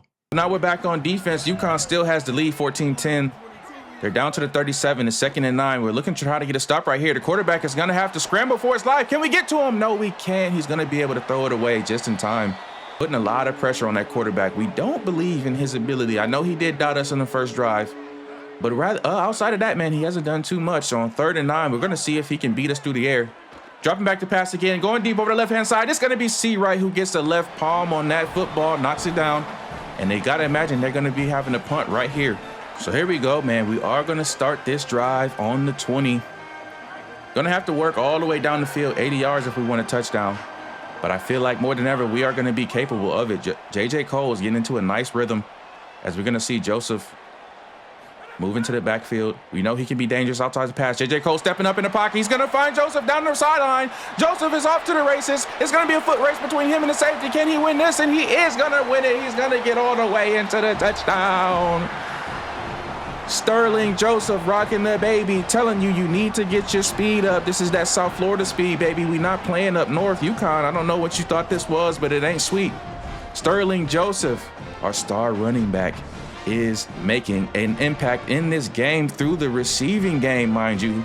Now, this is something that we definitely thought we were going to have to do to begin this season, as we just don't have the O-line to run the ball, but we can dang sure throw it. So after that huge momentum shift, we are now up 17-14, and UConn is having to fight back in this one, going with the jet sweep. They're going to get a nice little game right here as we get ready to go into the 2-minute timeout. Picked up 7 on that last one. Don't think they're going to be able to get another play off before the 2-minute timeout. So we go into the 2-minute warning, up 3. Can we go into halftime with this lead? That is the big question. Our defense has given up 2 touchdowns already, but I feel like we still have a whole lot of fight in us. On 2nd and 3, we're going to see UConn go with the pass. It's going to be pressure on the quarterback. He's barely able to get the throw off to his safety valve running back. They're going to mark him just short. 3rd and inches. This would be a huge stop if we can get a loss of yards or just prevent them from getting the first down right here on the 43. This would be a huge game changer for us. We're going to send a blitz with C. Wright. He's going to lead the quarterback open. Quarterback's going to look for his receiver over the middle who was wide open, but he just missed the throw. Too much pressure, and we're going to force a punt. After that massive play from our defense, getting the ball back to our offense late in the second quarter, we see a quick penalty, man. Just a little bit of undiscipline showing from our O-lineman. I think that was our tight end. That's going to put us behind the sticks with 33 seconds left. We have 2 timeouts, but it's making it a long 3rd and 15. Would love to even just get in field goal range right here. We do have a pretty good kicker, but we're going to see J.J. Cole rolling out to his right, looking for a receiver down the field. Not going to find anybody and almost throws a pick. We had looked like JoJo Stone over there on the right sideline, wide open. But look at this. Melvin Speed is going to let his nuts hang, and we're going to go for this on 4th down. 26 seconds left on the 48. This would put UConn probably in field goal position. J.J. Cole takes the snap, surveying the field, looking left, finds Gammon over the comeback on that left-hand side. Excellent route, perfect time throw. Great catch from the freshman. Gammon gives us great field goal position. Now the clock is still running. We do have 2 timeouts, but we're not going to use one. We're going to get this play off. Stone's going to motion to the left-hand side of the field. We're going to see Cole drop back, run out of time, looking for JoJo Stone down the middle or down the left sideline. Not going to make that catch. That was risky. And this is a big decision. 6 seconds left. We could go for a 51-yard field goal, but we're going to try to run another play. So here we go. Cole getting his receivers together, calling audibles. Going to go quickly to Joseph. Joseph's going to get the catch. He's going to get the first down. We got 2 seconds left on the clock. We are going to call a timeout. And look at that. Melvin Speed is just absolutely calling a phenomenal game right now, putting us in perfect position. And we are going to line up for this field goal. The kick is going to be up, and it's going to be good. And we're going to add another 3 to the board going into halftime. And we're feeling really good in this game right now. J.J. Cole, I'm going to call him JJK. It's a lot to say J.J. Cole every time. But JJK having a phenomenal first half, man. I think he went something like 17 for 25. But he's absolutely dotting his football all over the field. We haven't seen a whole lot out of our run game, but we haven't had to because Joseph has been a star catching the football out of the backfield. Now, we will get the ball to start the second half with a 6-point lead and looking to take some real control of this game as we get a decent return from Carter. Actually, less than decent. It gets down to the 18, but that is where we're going to start our drive. And our hot quarterback is looking to be even hotter in this second half. JJK in that shotgun is a dangerous sight for any defense as we're going to go with a deep shot down the left side to JoJo Stone, who comes down with the over-the-shoulder catch. JJK has 324 yards so far in this game, and that is because in large part of that man right there, JoJo Stone. Our offense would continue cooking as we get down to the 19. 2nd and 15, we are just going to go with a handoff to Joseph, who has a little bit of space and a whole lot of shiftiness. Made a linebacker look silly right there as he gets down to the 11. It's going to be 3rd and 6, and this is going to be a big-time conversion once again for our offense. But we've seen ourselves being able to do it before. We can do it again. Here we go. We would love to add another touchdown on this board rather than just 3, but we will take 3 if we have to. Either way, here comes the money down, 3rd and 6. We're going to see Joseph motion to the backfield again. We know he can be dangerous when we see this happen.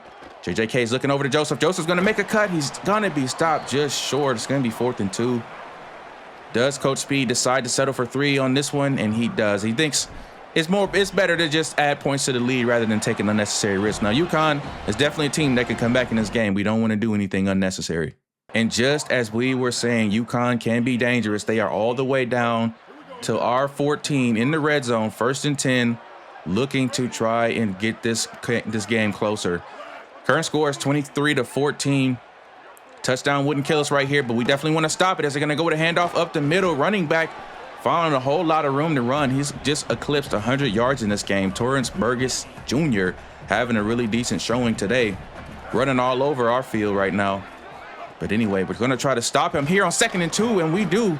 Stuffed him right at the line of scrimmage, going to make it a 3rd and 2. And if this defense can get another stop or force a field goal, we would absolutely love to see that. That would be huge for us in this game as we thought we were going to go with a blitz. We're going to drop back, make the quarterback make a decision, and he made the right one. Touchdown UConn, and they're going to get this game closer, 21-23. Now the offense is back at work. You can see our receivers have been going stupid. UConn has had a tough time stopping JJK and company through the air. We're going to see if we can continue to do that. But before we do that, we're going to hand it off to Joseph, who's going to find some room, and this could be a foot race. Joseph's going to be off to the races down the right-hand sideline, and he's going to be able to get all the way into the end zone. Sterling Joseph. Did not expect that much from him out of the running game this season, but look at that. Breaks one off for a tutty. knocked UConn right over the head, and they don't know what hit them. They thought we were going to continue passing, but Sterling Joseph had other ideas, man. This kid got the potential to be special, man. I mean, just one cut, two cut, get out of there. Left foot, right foot, put one in front of the other, and just outspeed everybody else on the field as he strides into the end zone for another Panthers touchdown. After that monster run from Joseph, we are feeling in full control of this game. Joseph has like 160 through the air and almost 100 on the ground, having a really good game so far.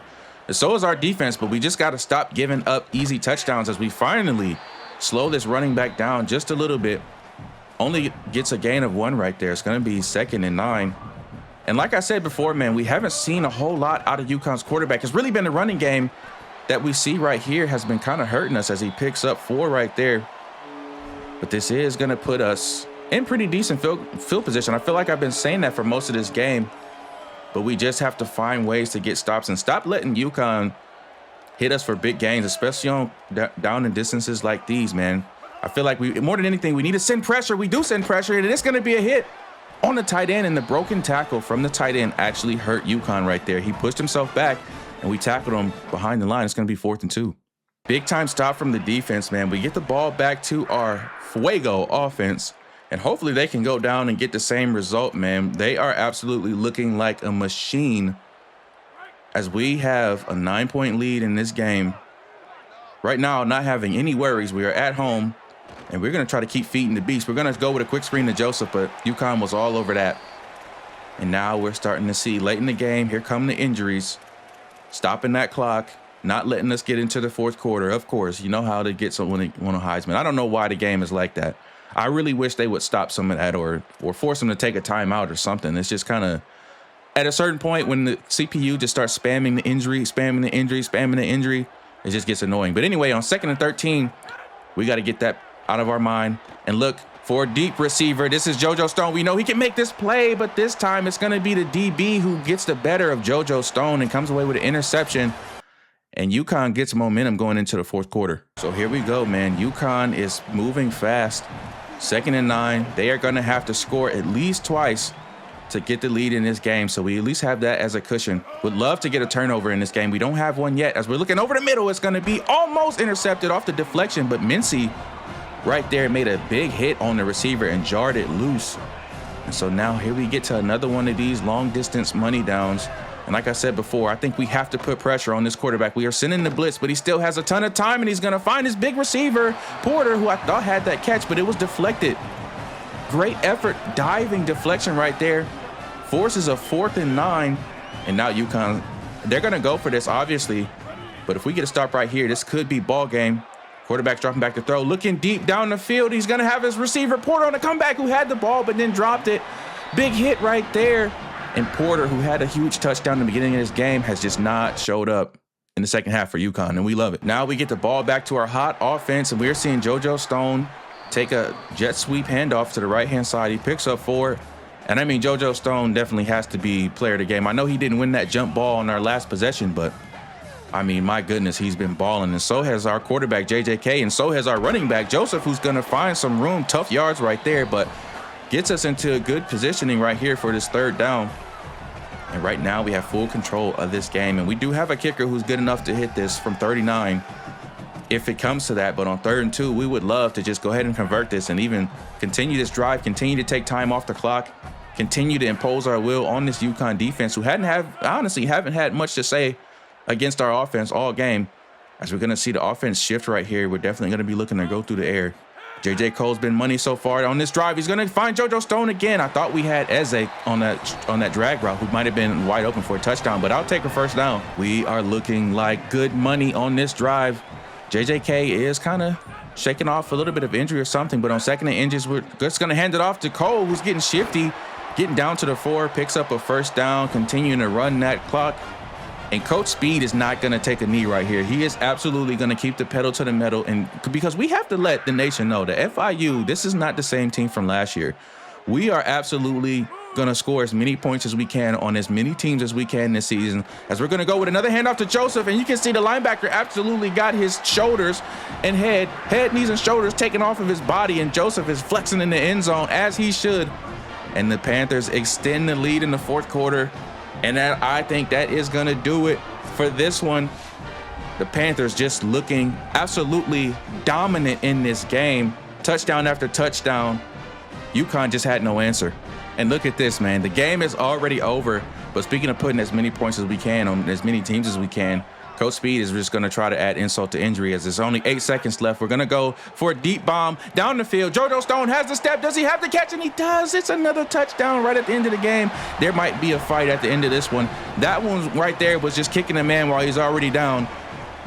So be it. 42-21. 3 seconds left on the clock. This one's well and over, folks. Please, somebody throw in the white flag. UConn is dead. All right, man, and we would win this one in convincing fashion. Player of the game, Sterling Joseph, and I mean absolutely. He had 127 yards on the ground, and I think like 160 through the air receiving. Just a dominant showing from Joseph. Had touchdowns on the ground and in the air. I mean, this dude is just doing everything for us right now. Absolute workhorse, but more than anything, I'm really happy with how the team looked as a complete team, man. This was a dominant win over a UConn team that was pretty good coming into this game 3-1. And it could have absolutely went the other way, but we are looking like a much improved team from last season, man. We are now 4-1 on the season. JJ Cole, 26 for 37, 419 through the air, 70 completion percentage, 3 touchdowns, and he did have that one weird interception. I'll let it slide, though. If we get to Sterling Joseph, man, 15 touches for 127, 2 touchdowns on the ground. And then our receiving core was absolutely dominant, dude. JoJo Stone, 162, 2 touchdowns. Joseph, 163, had a touchdown as well. We saw Gammon come up with a big catch. Our tight end, Burke, and Lamont, our backup running back, had a catch as well. But, I mean, just all-around dominant performance from our offense. All right, man, after that convincing win against UConn, 43-21, I think it's time to go ahead and get to the next week, man. We are now 4-1 on the season. And like I said, man, this ain't the same FIU from last season. Now, I know a lot of people had our doubts with the 6-6 season. We lost some games we should have won, but this is a different team. And look at this.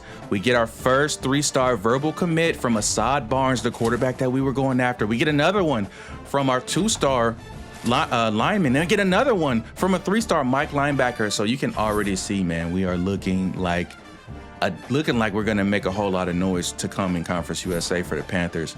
So after that game, man, it is important to make sure that we keep improving our roster. Now, JoJo Stone, who's already looking pretty good at an 83, he does have 6 skill points that we can currently use. And I think we're going to improve badges, man. I think getting these players some badges is going to be the move, man. So we're going to go ahead and upgrade to him to a silver cutter.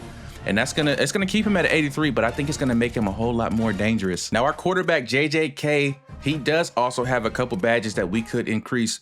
He already has bronze dot. Now, I think we're just going to go ahead and give him step up on this one. And I feel like that is just going to really feed into the type of player he is as a pocket passer. Shamir Sterling, our safety, 80 overall, and he can go to a bronze house call. We're definitely going to have to go ahead and do that. Okay, man, now looking at Missouri State's roster real quick before we get into the game. They are not looking like they're going to be much competition, if I'm being completely honest. 57 overall, and their best player was their kicker. Now, they do have a halfway decent running back in Iverson Young, who's a 78 overall, came in as a 3-star. He does have a little bit of quickness, man, 89 quickness.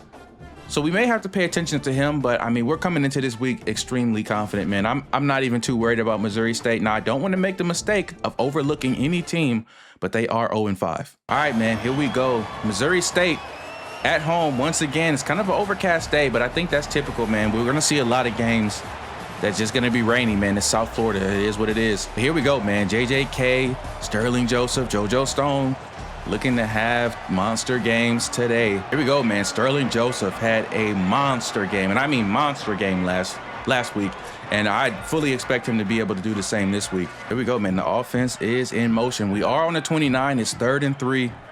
JJ Cole's going to send JoJo Stone in motion. Going to see a drag.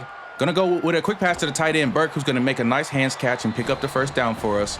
Keep moving those chains. Keep moving the football. Keep dominating. Here we are, man. JJK going to hand off to Joseph. Joseph's going to find a nice crease, get 6 yards right there. He's got 2 touches for 13 yards so far in this game.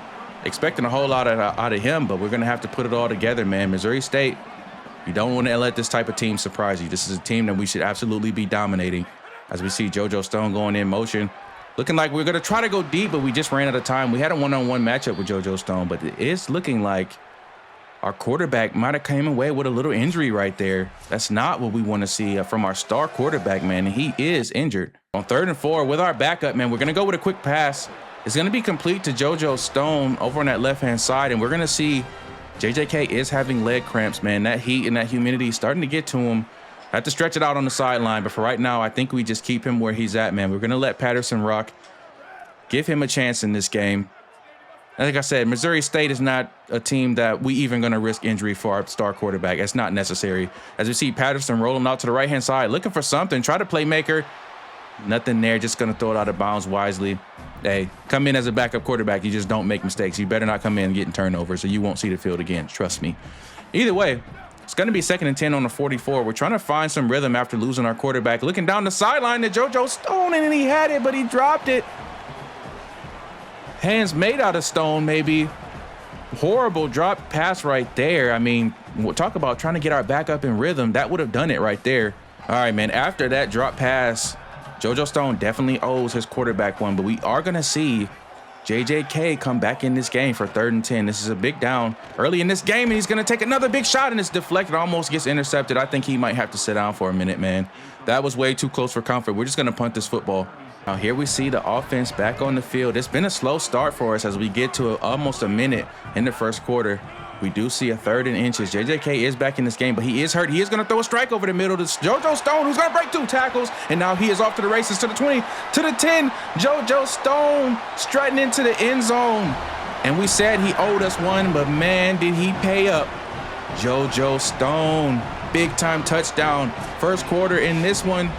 And it's looking like we are finally finding our rhythm. Just had to get our quarterback to find our best receiver and let our best receiver do what he does. JoJo Stone, big-time playmaker, X-Factor play. Bomb shot right there. It wasn't even a bomb shot. It was just all effort from Stone. Love to see it. But now here we go. Defense is back on the field. Missouri State has been able to get down to the 25 on 2nd and 10. They're going to go with a quick screen to the receiver on the left side of the field. He's going to be brought down by Tatum. But it is going to be 3rd and short on the 19. You gotta think Missouri State will probably even go for this on 4th down if they don't make it. But we need a big-time stop right here. Sending pressure to the quarterback. Quarterback has nowhere to go. He's scrambling for his life. He's facing all types of pressure, just going to get it to his safety valve. But that is going to result in a loss of 2 right there. 4th and 6. And that is exactly what we wanted to see out of that down right there. Forced them to have to go for 3. Don't even think about going for it on 4th down. That just put a whole lot of fear in their hearts. And they are going to go for this field goal, man. But we're going to jump off sides. The kick is up, though. The kick is good. And we'll see what they decide to do. Boneheaded play right there from our freshman, Bobby Coker, who hasn't seen too much of the field, and maybe he won't see any more. So as our hot offense continues to work down the field, we find ourselves on the 37, 2nd and inches. Now, J.J. Cole is nursing an injury, man. His wear and tear this season is starting to concern me just a little bit. But he's dropping back to the field. He's looking for Eze. This is a big-time one-on-one matchup. He's 6'5". We did green meter that catch, but he couldn't come up with it because the DB just got one fingertip on it. But that is a matchup that we will take advantage of 10 times out of 10 if we see it. Now on 3rd and inches, we're going to try to go with a draw, and it's going to be blown up in the backfield. We lose 2 right there. Now, Coach Speed is a coach that plays with a whole lot of pride, and this is Missouri State. We're definitely going to go for this. This is 4th and 3 on the 39. Our offense honestly hasn't looked as good as we would have imagined they would coming off that monster game last week. But we are going to see us go for it through the air, looking for JoJo Stone, one-on-one matchup down the field, and it just probably wasn't even the best read. So here we see, man, going for it on that 4th down did not pay off, and now we give Missouri State a little bit of momentum, man. An 0-5 team, you have to imagine, is pretty desperate. Coming into the 2-minute timeout before halftime, we're going to see a quick pass that's going to be intercepted by Stewart. Stewart's not going to have anybody in front of him. It's going to be a foot race. Stewart is going to take a pick 6 back to the crib. Ja'Cory Stewart read that quick screen like a book. Quarterback is, you can see, man, us pressuring the quarterback early in this game is have him making mistakes that is definitely going to cost his team. A big-time touchdown from the defense because our offense has been kind of struggling. We needed that right there. Ja'Cory Stewart, good hands, good speed. What a phenomenal play from our defense. Although we did lose our starter, we find ourselves on the 8, 1st and goal. This is going to be Joseph getting a nice run up the middle, picks up 3. 30 seconds left on the clock in the third quarter. And at this point, with our star quarterback going down, we're just looking to maintain this lead, man. We don't need to do anything crazy. We've seen Patterson come in the game and have some halfway decent throws before. Gonna go through the air on 2nd and goal. Gonna look for Gammon on a quick slant, and the freshman Gammon just too big, too strong, too fast, too much to handle, and it's gonna be a Panther touchdown. As he's saying this is a head top for the quarterback. He's just not good enough. He's just absolutely not good enough. We take a 21-6 lead, and our freshman Braydon Gammon, this is a 3-star that we recruited, looking like he's ready to make a big impact for this offense. So here we go, man. 21-6 lead going into the third quarter. Only 18 seconds left. Missouri State got to kind of be feeling like their chances are going to be running short, and this one's going to be making them run even shorter. A big time boom hit stick. All right, man, we were able to get a couple first downs, man, and we are all that's left is just to take a knee and walk out of this game healthy and with a win, as we see Patterson take down the final seconds of this game. And we walk away with a scrappy win, man. Unexpectedly, Missouri State put up some kind of a fight. We didn't run away with this one. And that just goes to show, man, we are still rebuilding as a team, man. Nothing set in stone. All right, man, after that scrappy win, we advance through the week. And hopefully we get some good news in recruiting, man, as we've been looking for a couple 2- and 3-stars. We get another 2-star verbal from D tackle Devin Wire, and we get another verbal from 2-star Max Haywood. Looking to see who else we get. We get a hard commit from a right guard, Raji, and then we get another hard commit from a 3-star Gio Garvin from Ocala, Florida. But this is a big deal. So as we are in the week 7, man, we are 5-1 on the season. We are absolutely rolling. The one loss that we did take was to a tough San Diego State team, and that even went to double overtime, man. I'm still really liking the way this team is shaping up this year. As we take a look at conference standings, and we are now 2nd in the conference, only behind Delaware at 5-1, 2-0 in conference play, man. And the Panthers are looking like we might really have a chance to make some noise in college football this year. And speaking of great season, not only have we been performing on the field, man, we've been cooking up on the recruiting board as well. As you can see, we got a 3-star Assad Barnes who has verbally committed. And it's going to be a big deal because our star quarterback, JJK, is a senior. So we're going to need somebody to fill his shoes next year. But you can see, man, the commits are starting to come in. As we looking at Chadsworth there real quick, who was a 2-star in his top 3, first on his list. But the real big win out of this past week's recruiting efforts is Gio Garvin, man. He's a 6'3", 226 lurker, linebacker with a 77 speed, 69 awareness, 82 acceleration, hit power to 73, pursuit at a 78. I'm liking what I'm seeing, especially from him coming in as a freshman in Conference USA. I feel like that's going to translate very well. We have 55 coach points currently, and right now I am really thinking that we need to just put as much effort as we can into our D-line. Now, we have some other of these badges maxed out, but Portal King D-line, I think, is really going to be impactful because you can see sometimes our defensive line is just getting mushed around like we don't even weigh nothing. So I think if we were able to get some transfers from on the D-line into our school, that's only going to help us. Now, we have 25 points left that we can spend, and I am kind of concerned that Sterling Joseph is performing at a high level, and you gotta imagine he is going to be asking for a ton of money. Now, he is a redshirt junior, so he does have a season to come back, but I just can't see a world where he's not asking for a bag next season. So I'm going to boost persuasive personality to running back to increase our chance to sway running backs, and maybe if we have to, we can get another running back in this program. Look at this. As we go to the next week, we get our quarterback of the future, Assad Barnes. Hard commits to FIU. We get a 2-star cornerback also in Max Haywood, but I mean, the biggest news of this week has to be our quarterback, Assad Barnes. This kid should absolutely change the dynamic of how FIU football is played. Now, mind you, this is the Last King Challenge, and if we continue on our current trajectory, I don't even know if we'll stay at FIU next season, but if we have to, Assad Barnes is going to be the guy to lead us the way, man. I am excited about that. Here we go, baby. This is the game that we had circled on our calendar. If you remember last season, man, in year 1, Delaware put a spanking to us. They absolutely dog walked us and definitely let us know that we just were not ready for their level of competition. So I do got something to prove. The FIU Panthers got something to prove in this one. As we see Delaware taking the field, man. And, man, they ain't even really nothing. They're a knockoff Michigan, if you ask me. But anyway, here come the Panthers in that all white. looking to stay clean. A 5-1 record so far on the season, but 5-1 is the same record that Delaware will share. We're looking to try to figure out who's going to be the first team to lose their second game. I'm hoping it's not going to be us as we get ready to kick off in this game. It's going to be an absolutely beautiful game. 63 degrees. It's a night game, and we are ready to play. As we get this kickoff, and it's going to go into the end zone. We'll see if he's going to bring it out. He does not. He takes a knee, and that is how we're going to start this game, baby.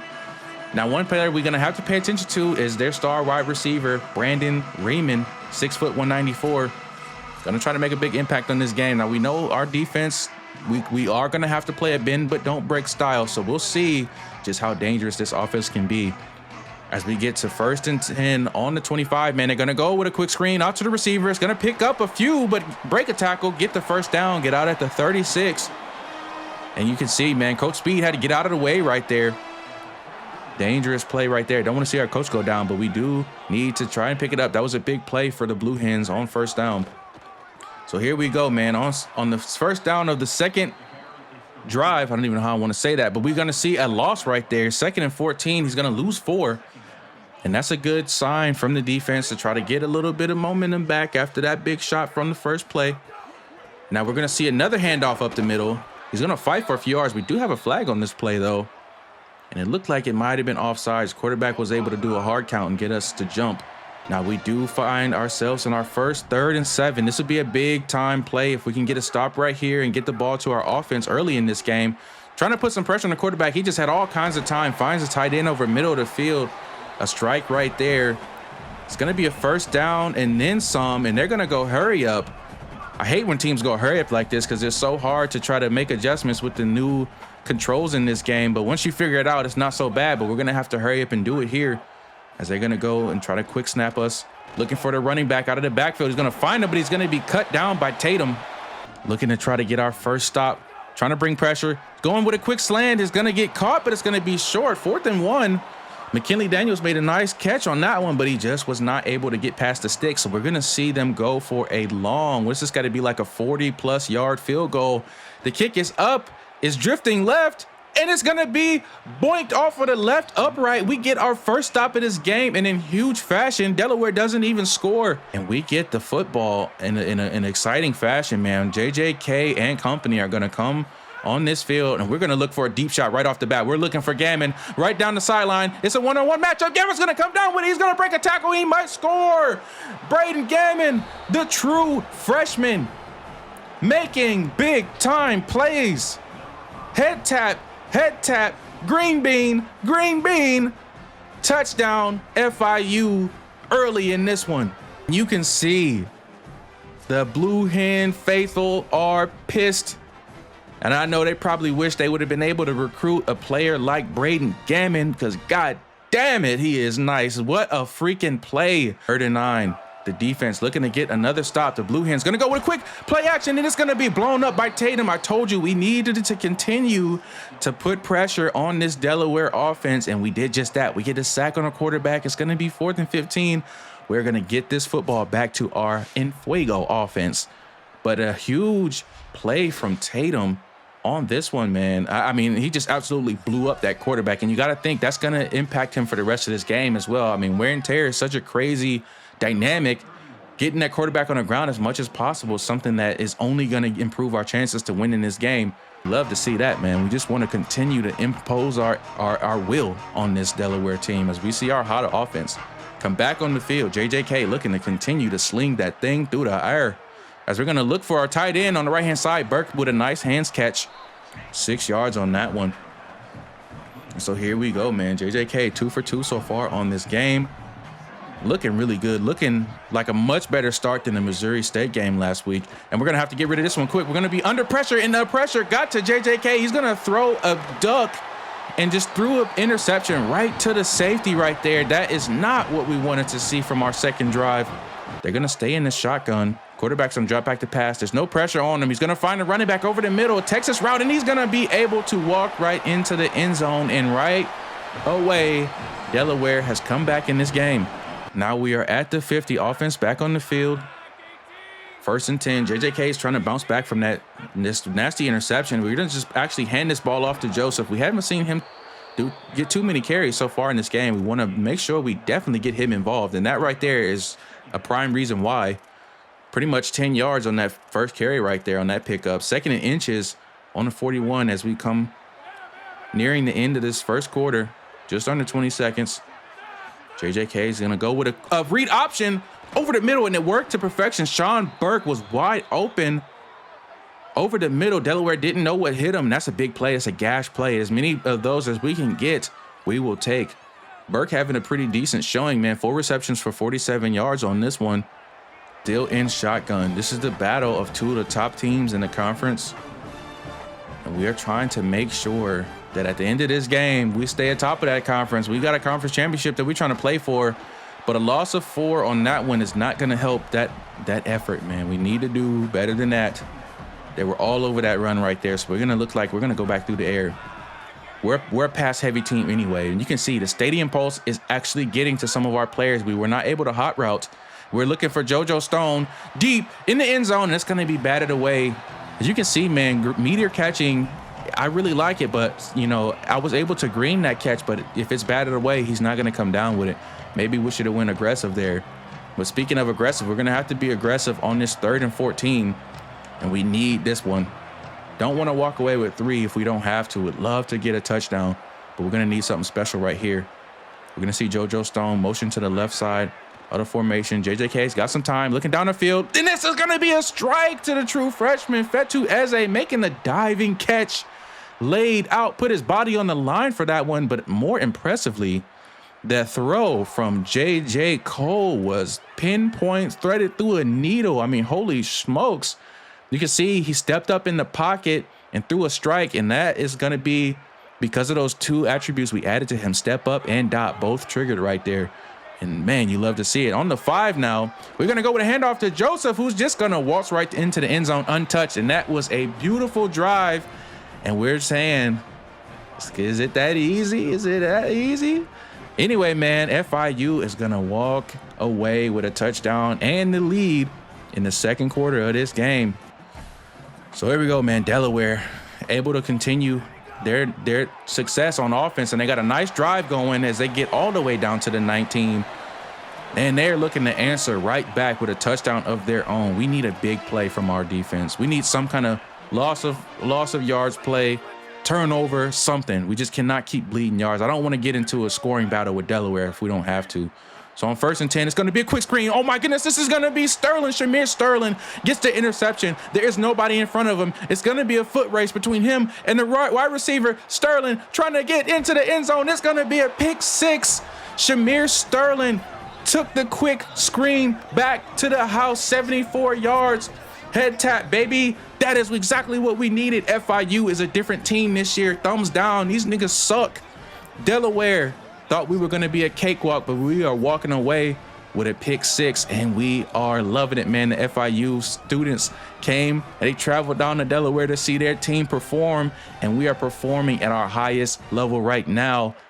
Shamir Sterling, big-time players making big-time plays, and this is exactly why we had to pay him that money. We had to pay him the NIL money to come back, man. We needed some senior leadership on our defense, and it has started to pay off.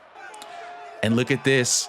We get the 305 pride turnover belt. Oh, my gosh. You love to see it. The celebration on the sideline. What a turn of events in this game. 21-7 lead in this game. The Panthers are holding on, but Delaware continues to march down the field as they start on the 31, and they're going to find a lot of room to run, man. This running back is having a really good game. Clarence Miles, 12 for 67. And once again, man, the Delaware Blue Hens are knocking on the door of another touchdown. Now, last time we were in this position, we walked away with a pick 6. Do we have enough to get another turnover here? They're going to go with a direct snap to the running back. Running back is going to get all the way down to the 5. And you can see right now, Delaware is breaking out all different types of plays. They're breaking out every play in their playbook, just trying to do something against this FIU defense. But right now, we're just looking to at least stand up strong. Bend but don't break. They're going to go to a quick option. It's going to look like it's going to be too easy. They are going to respond with a touchdown. Clarence Miles scores for Delaware in this one, brings them within a 1-score game. trying to lead his offense down the field. This is going to be Joseph with a nice carry up the middle, picks up everything he just lost for his team and then some, making it 2nd and 6, but that clock is still running. We do have all 3 of our timeouts as we're now under a minute in this game, and we're going to have to start going through the air. We're going to have to start taking some shots. And right here could be our chance. We're going to see JJK look down the field. He's going to have a wide open tight end down the middle. He's going to make the green bean catch. We get all the way down to the 44, and we're going to hurry up and get down to this line. 39 seconds left. We don't have to burn the We don't have to burn the timeout right now, but we're going to have to hurry up. We're going to just go ahead and dump it off to Joseph, who's got some space. He got some room to run. He's going to make a nice move and get out of bounds. I mean, what an athletic and heads-up play from our big-time running back. J.J. Cole has completed over 100 passes this season. And I mean, I don't know what the FIU record book is looking like this year, but he might be on pace to break some records, man. He's having an outstanding season. But that was an outstanding play from our star quarterback to our star running back and stopping that clock without us having to burn another timeout. Now we are at 31 seconds before halftime. Now we might be in field goal range. We have a good kicker, but we don't want to walk away with a field goal, man. We want a touchdown on this drive. And so here we go. We're going to see Ezzy in motion. Not looking like they're going to be in man. So we're going to go ahead and throw the quick out to Ezzy. He's only going to pick up 2.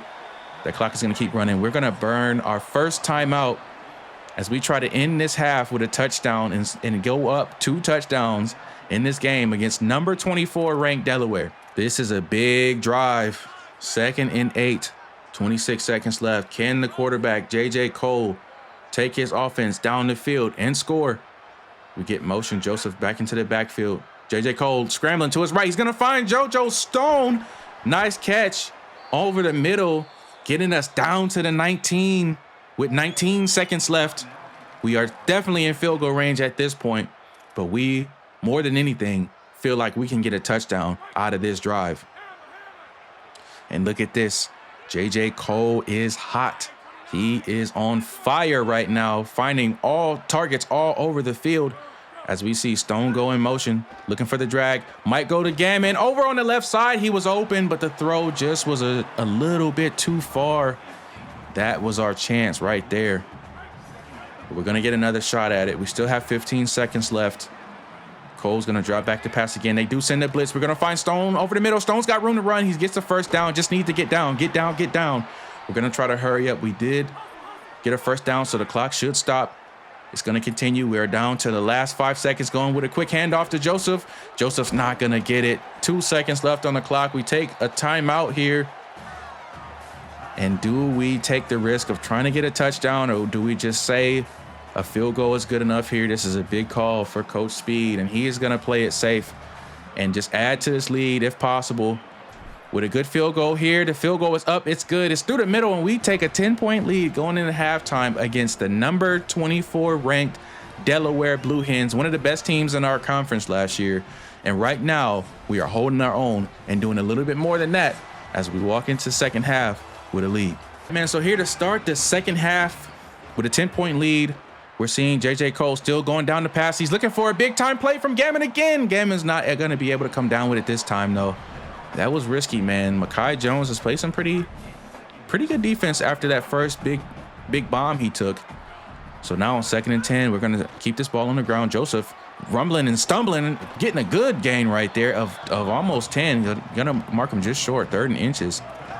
But he's got 6 carries for 32 yards on this game.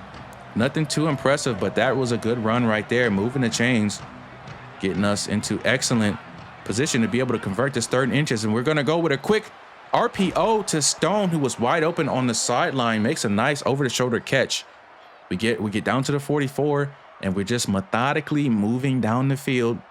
They just haven't had too much of an answer outside of that one interception that JJK did throw. They haven't been able to find too much of a rhythm or too many stops. As we're seeing Joseph, oh my gosh, this is going to be a quick screen down the right-hand sideline. He's got a whole lot of space. It's a foot race. He gets caught at the 17, but that just shows you how dynamic Sterling Joseph is out of the backfield, man. If we can slip in a couple runs with him every now and again, we will absolutely take it. But his most impact is going to come as a receiver out of that backfield, and you can see exactly why. Looking to really just blow this game wide open with a touchdown on this drive, and we're going to go with a play fake. Oh, my goodness, it fooled everybody, even fooled me, and it's going to be Gammon. Oh, my gosh. He cannot drop that one. Maybe that's just a freshman mistake from Braydon Gammon. He's been good all game. That one right there would have been huge. Got to move on, though. Next play, 2nd and 10 on the 17. J.J. Cole making adjustments. He's feeling really good reading this defense. We are just going to hand this off to Joseph just to pick up a couple and keep the defense honest. With the type of talent that we have, just with our personnel, man, JJK being a pocket passer and having some really dynamic receivers, it has definitely paid off for us.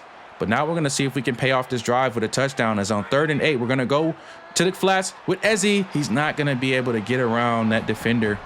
Thought he might be able to run past him on 3rd and 8, but look at this, Coach Speed. We got a 10-point lead. We have the ability to take risks. On 4th and 5, we're absolutely going to do that. We're going for it on this one. Cole dropping back to pass, rolling out to his right, looking for somebody, looking for Stone. Stone makes an amazing hands catch between 3 defenders and comes away with a touchdown. JoJo Stone showing some big kahunas.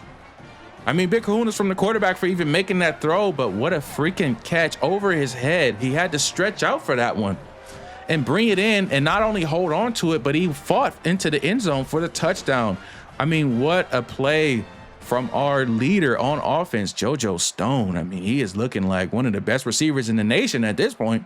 Now the Blue Hens are back on offense, but it's 3rd and 10. The defense has done a pretty good job of containing them in the second half. 3rd and long, going to put pressure on the quarterback, and it's going to be Tatum.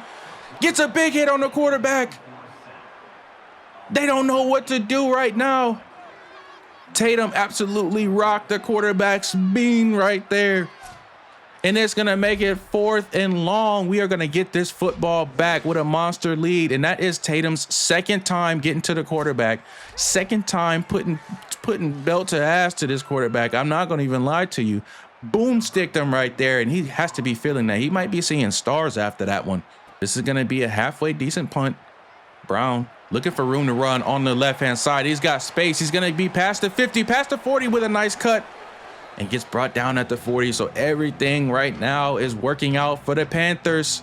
J.J. Cole, absolutely hot. JoJo Stone's been massive in this one. We're going to throw a quick strike to Eze that picks up only a couple. So now we're looking at 3rd and 7. But that's still a gain of 2, man. I'm not mad at anything that I'm seeing right now from our quarterback. The decision-making, the timing, the throw. I mean, that 93, 94 throw power is absolutely being put on display. He's throwing this bitch all over the field on Delaware, on their own home turf, mind you. And remember, last season, they did punch us in the mouth bad. So this is a game that I'm going to try to run it up if I can as much as possible. On this 3rd and 7, we are going to have to do something. JJK making a whole lot of adjustments at the line. He's going to drop back. He's got pressure. He's going to find Joseph on the left-hand side. Joseph is out of open space. It's a foot race. He cuts it back in and gets inside the 10 down to the 8. And that is why he's so dynamic out of the backfield. Not only is he fast and shifty, but he has good hands right there too. You can see the pass almost too far out in front, but he was able to reach out and make that catch and make another big-time play for this FIU offense, man. We are looking, I mean, we're cooking with grease, some hot grease at that. And right now, we are knocking on the door, trying to score again as we're going to hand it off to Joseph. Let's just keep getting him touches in this game. The more times he touches the football, the better the results end up being for the Panthers. All right, here we go, man. Knocking on the door. Looking to take a commanding lead in this game. We're looking for JoJo Stone on the right-hand side. He's just booty naked in his birthday suit out there punching people out. Looking like this is going to be a runaway game for FIU. And I know if you were a fan of FIU last season, you were probably nervous coming into this game. And I ain't gonna lie, I was too, but this is not, and I keep saying this is not the same team. We ain't the same Cavs as last year. At least that's what Darius Garland thought the last few years until they got spanked. But anyway, that's neither here nor there. This is FIU, and this is turning into a blowout. With a commanding 38-14 lead, Delaware is scrambling. Football number scrambling, rambling. Breaking out my Kendrick lyrics right here, but we are now in cruise control, man. And they're going to go through the air again. We got pressure on the quarterback. He is going to find a drag route. Oh, my gosh. And this is the drag route. This is their star receiver. It's a foot race down the field, and we just don't have enough speed. Tatum's not going to be able to catch him. and they are going to go into this end zone. And he's rolling and celebrating and pointing and doing a whole lot of other stuff. But what we're going to say is, look at the scoreboard. Either way, they're going to come up with a big-time strike. A quick touchdown could be dangerous for us if they're able to do that a couple times. And they are going to go for 2 right here. We're going to see the quarterback scramble. He's under too much pressure. We're going to get to the quarterback. They're not going to get the 2-point conversion.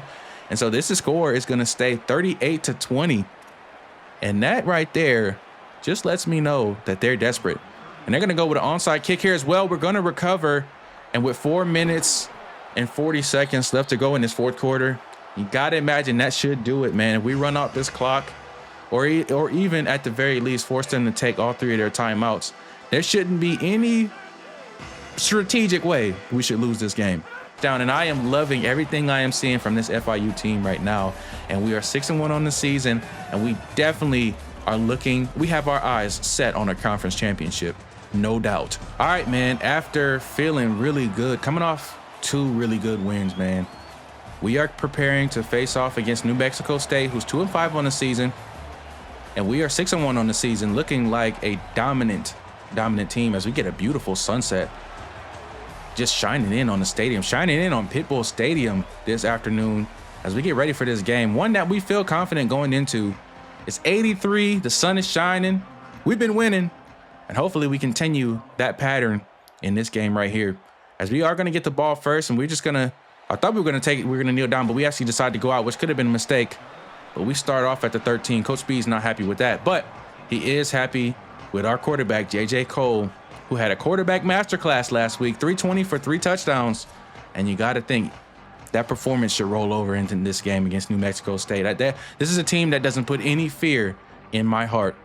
As we start this game off on the 13, 1st and 10, out of that shotgun, man. We love this shotgun formation.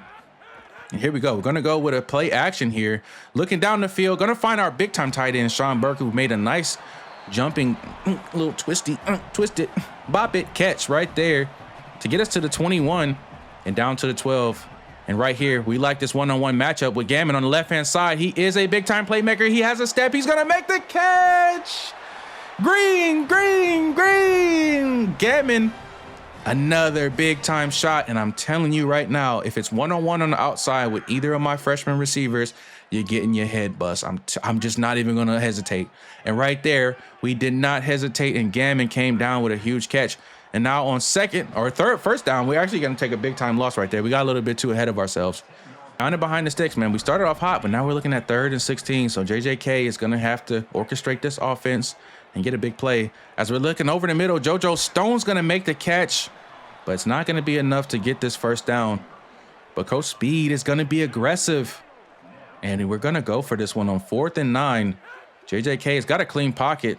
Plenty of time. Looking over the left-hand side, it's going to be Sean Burke with a diving catch. Big-time catch from the physical receiver. He laid out for that one and gets FIU a first down as we're on the 18, and we're going to go with a handoff to Stone. Stone's got a whole lot of space on the right side of the field, and he gets 7 yards on that wide receiver carry. And you can see he does have silver cutter, so he should have some improved moves coming out of that backfield if we decide to do it again.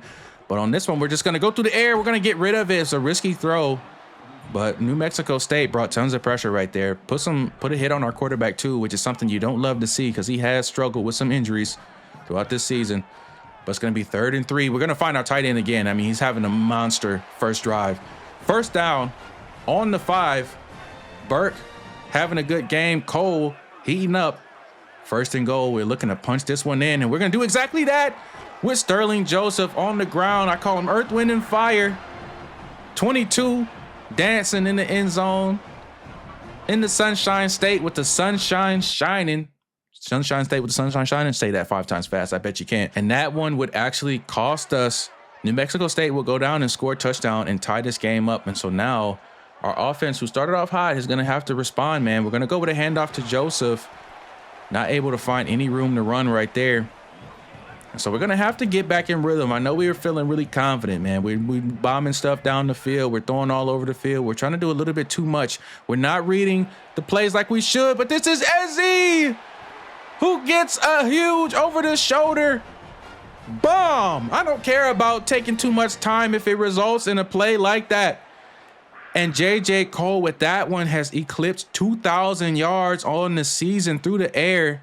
And right there, another 3-star recruit, Fetu Eze, another true freshman making big plays for this offense. Now here we go on the 25. You can bet your bottom dollar we're going to keep throwing this football through the air.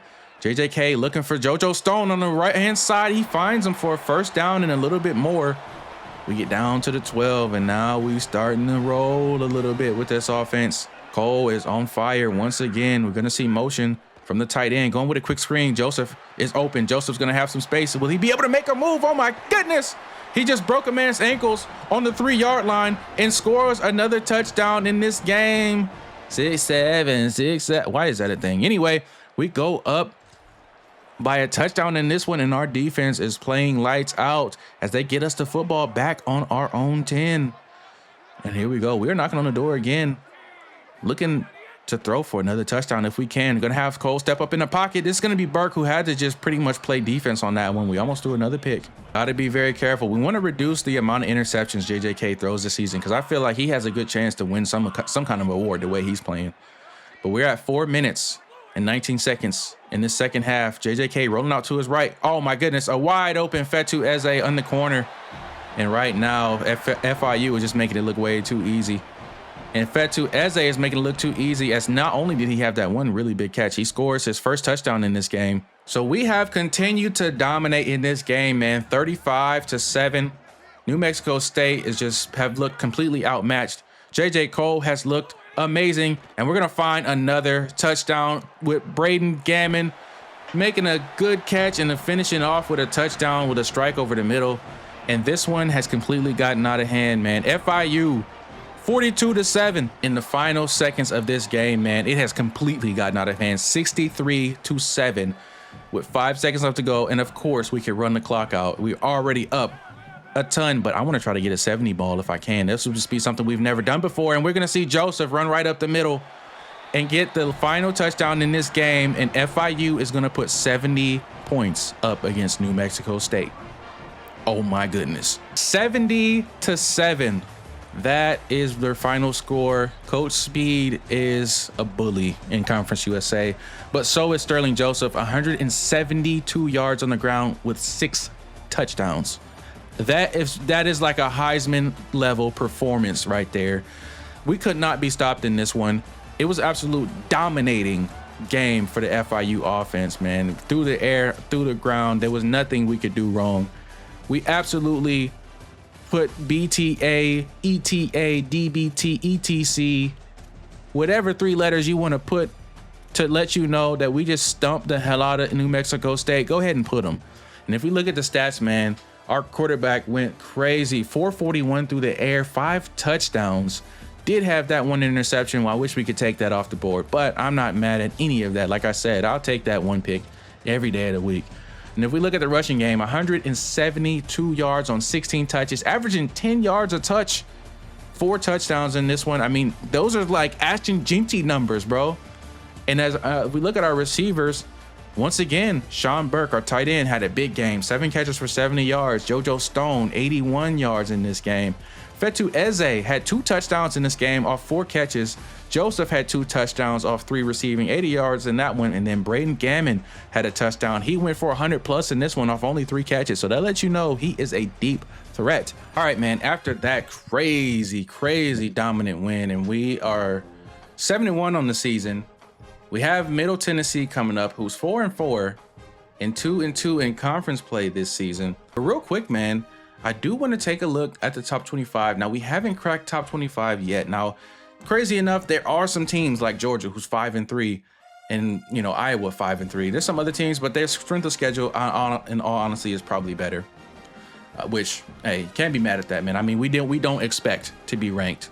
We don't expect to do much with FIU, especially not this early. But if we look at our conference standings, we definitely expect to be competing for a conference championship. That's for dang sure. But as we move on, man, I'm kind of curious to see. We've had some really good performances, man. Our offense, honestly, has to be one of the best in the nation. Let's take a look at this award watch list as we look through the Maxwell Award. I'm kind of looking for our quarterback, man. I don't see him, but I do see Sterling Joseph in the running for that reward, man. Now, if we look at the Walter Camp, he's there as well, which is kind of crazy. I mean, that's something to hang our hats on, man. Now, the Coach of the Year award, I definitely feel like we need to be a little bit higher up there. Kind of a slap in the face. To Davey O'Brien, we're missing off of this list. The Chuck Bednoff best defensive player, don't think we'll be here. The Nagorski, nothing here. The Jim Thorpe, I mean, like I said, our defense, I don't think we've had anything that outstanding, but look at this. The Doak Walker, the #1 ranked player for the Doak Walker is Sterling Joseph with 601 rushing yards and 523 yards through the air. He is sitting at top of that list on against some running backs at some big programs. I mean, that is crazy to see. And what's also crazy to see is #5 for the Fred Biletnikoff is JoJo Stone. That is, hey, I am happy about that. If we get some recognition to this team, I mean, that's gotta do numbers for our recruiting efforts next season. Here we go, man. 7-1 at home. FIU versus Middle Tennessee. This is a game that we lost last year as well, man. I remember everything. I remember everything, man. Middle Tennessee was a team that I thought we would win too, that we ended up dropping. So this year, we're coming out in some style, man. We've performed well. Our players are doing good. We up for some awards. So why not come out in a little bit of style? We're rocking the Miami Vice uniforms today, and we are going to get the ball first in this game. Once again, we get some sunshine, man. I love to see that. As Brown's going to take this kickoff to the 14. And I kind of feel like maybe we just need to fair catch some of these, man. But anyway, you can see, man, our two dynamic players, J.J. Cole and Braydon Gammon, are highlighted here as being perfectly in sync.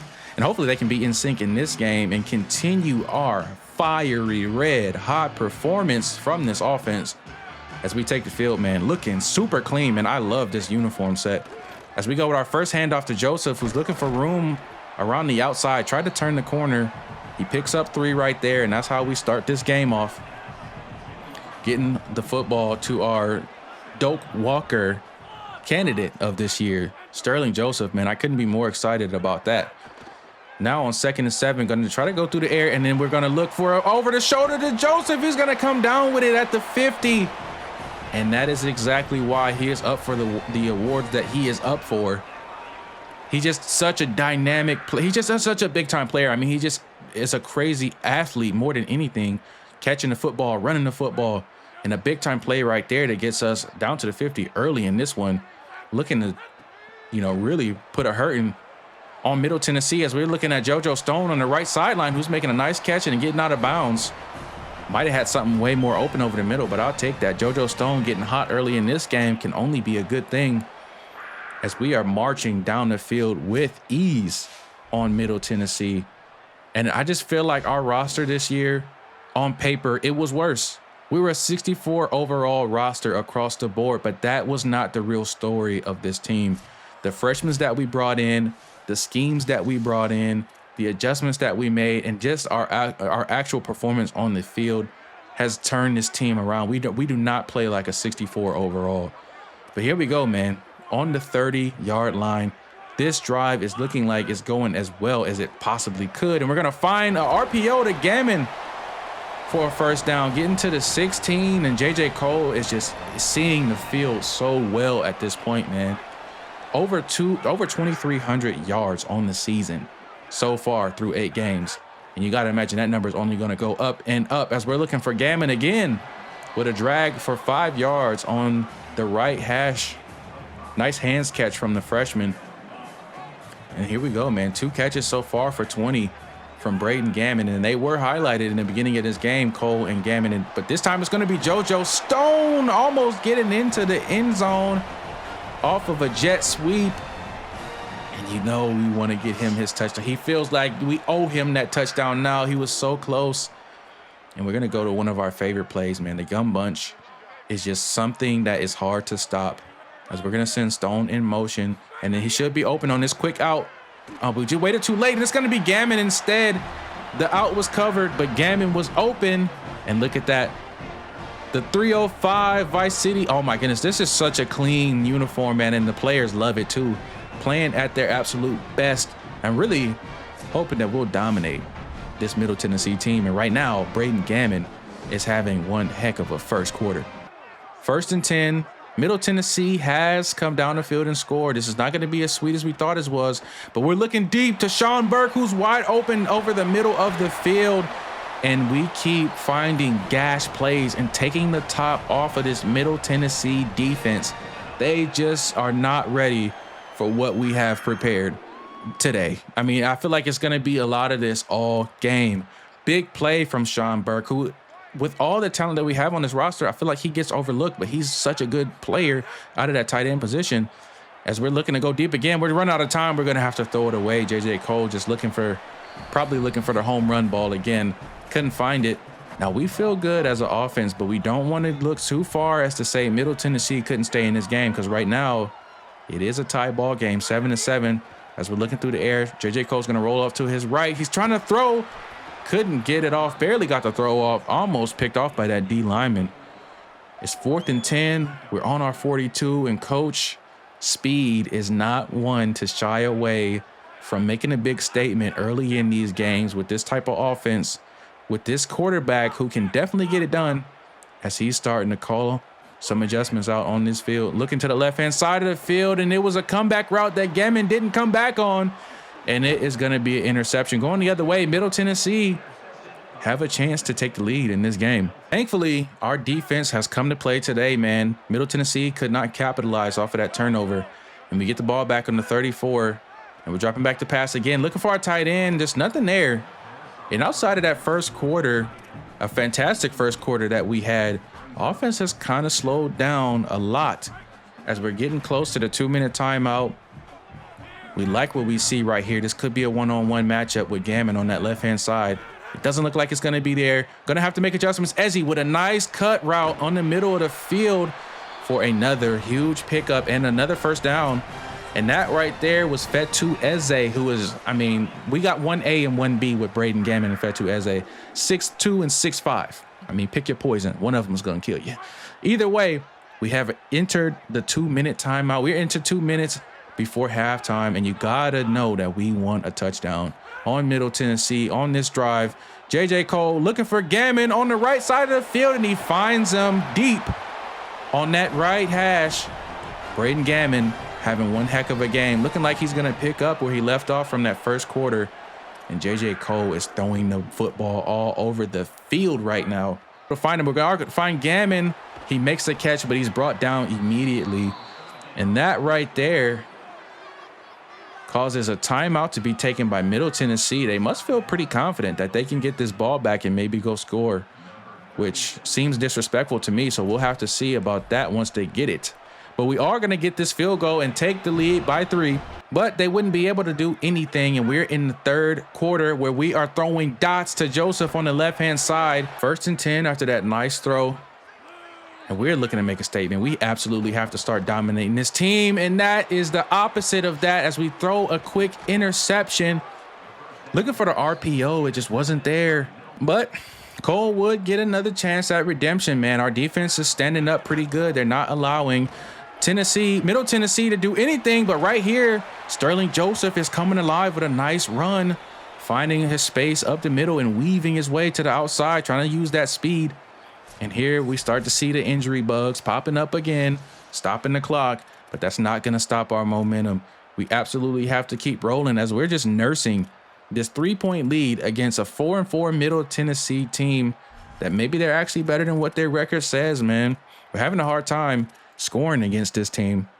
But here we go, man. On 1st and 10 on the 40, we are going to go with a quick dump off to Sterling Joseph on the right-hand side. Going to try to use his speed to get past that linebacker, but only could pick up 3 before getting tackled out of bounds. So now we need a money play on 3rd and 7. I'm digging in my crate of good plays that I've been practicing throughout the year, and this is one that's worked out well for us. We're going to bring Joseph to motion into the backfield. Maybe he'll be open right out of the gate. Not there. Looking over the middle. It's going to be Gammon. Actually, it's JoJo Stone. Stone comes up with the catch and a little bit of run after the catch. Gets us a first down, which has seemed like such a struggle for us. But now we get to the 24, and we're giving ourselves a good chance to go and score a touchdown, man. We need to be able to break this game open. And so now we're going to go with a quick screen. Joseph going to cut it inside. Look back to the outside. He's going to get brought down at the 10, but that was an excellent play call from Coach Speed right there. Struggling on offense a bit. We don't have our dynamic running back to give us something out of the backfield. Going to try and find maybe JoJo Stone over the middle. They do bring a blitz. JoJo Stone wide open, walking into the end zone. And finally, FIU is able to go down and score. It feels like it was going to be forever before we were able to do that. But we finally do, and we do so in them Vice U uniforms. I can't stress it enough. Them things are so clean. All right, man. We are able to continue to hold Middle Tennessee down on offense, and we are back on defense. On offense ourselves, we're going to find JoJo Stone in the back of the end zone again. And now we are rolling. So now coming to the 2-minute timeout in the fourth quarter, Middle Tennessee was able to score, but we still have a 10-point lead. We are still managing our running back Sterling Joseph in and out of this game.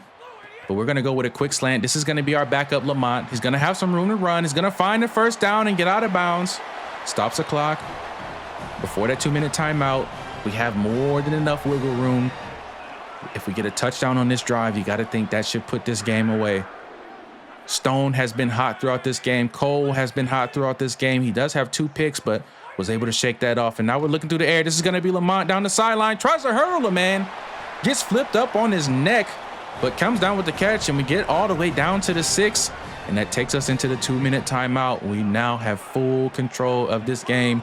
JoJo Stone motioning, trying to find a tight end. Sean Burke on that little in and out and in route. He's going to come up with a big-time hands catch. And that right there should be more than enough to give us the win in this game. Middle Tennessee would score, but we would have enough cushion to go ahead and run this game out. Decent run just to get them to force them to burn a timeout. And with a kneel down right here, we would advance this FIU Panther team to 8-1 on the season. A complete turnaround from last year. We win in a 10-point margin, 21-31, or 31-21, I should say. But another big-time game out of J.J. Cole, 354 through the air, 4 touchdowns, and absolutely looking good while doing it. And you got to think the stadium, the crowd has to love a performance like this on a night like this from a team like this. And we are absolutely rolling this season and looking like we might be cruising our way to a conference championship. All right, man, this is the moment we've been waiting for. This is what we worked for all season. The conference championship.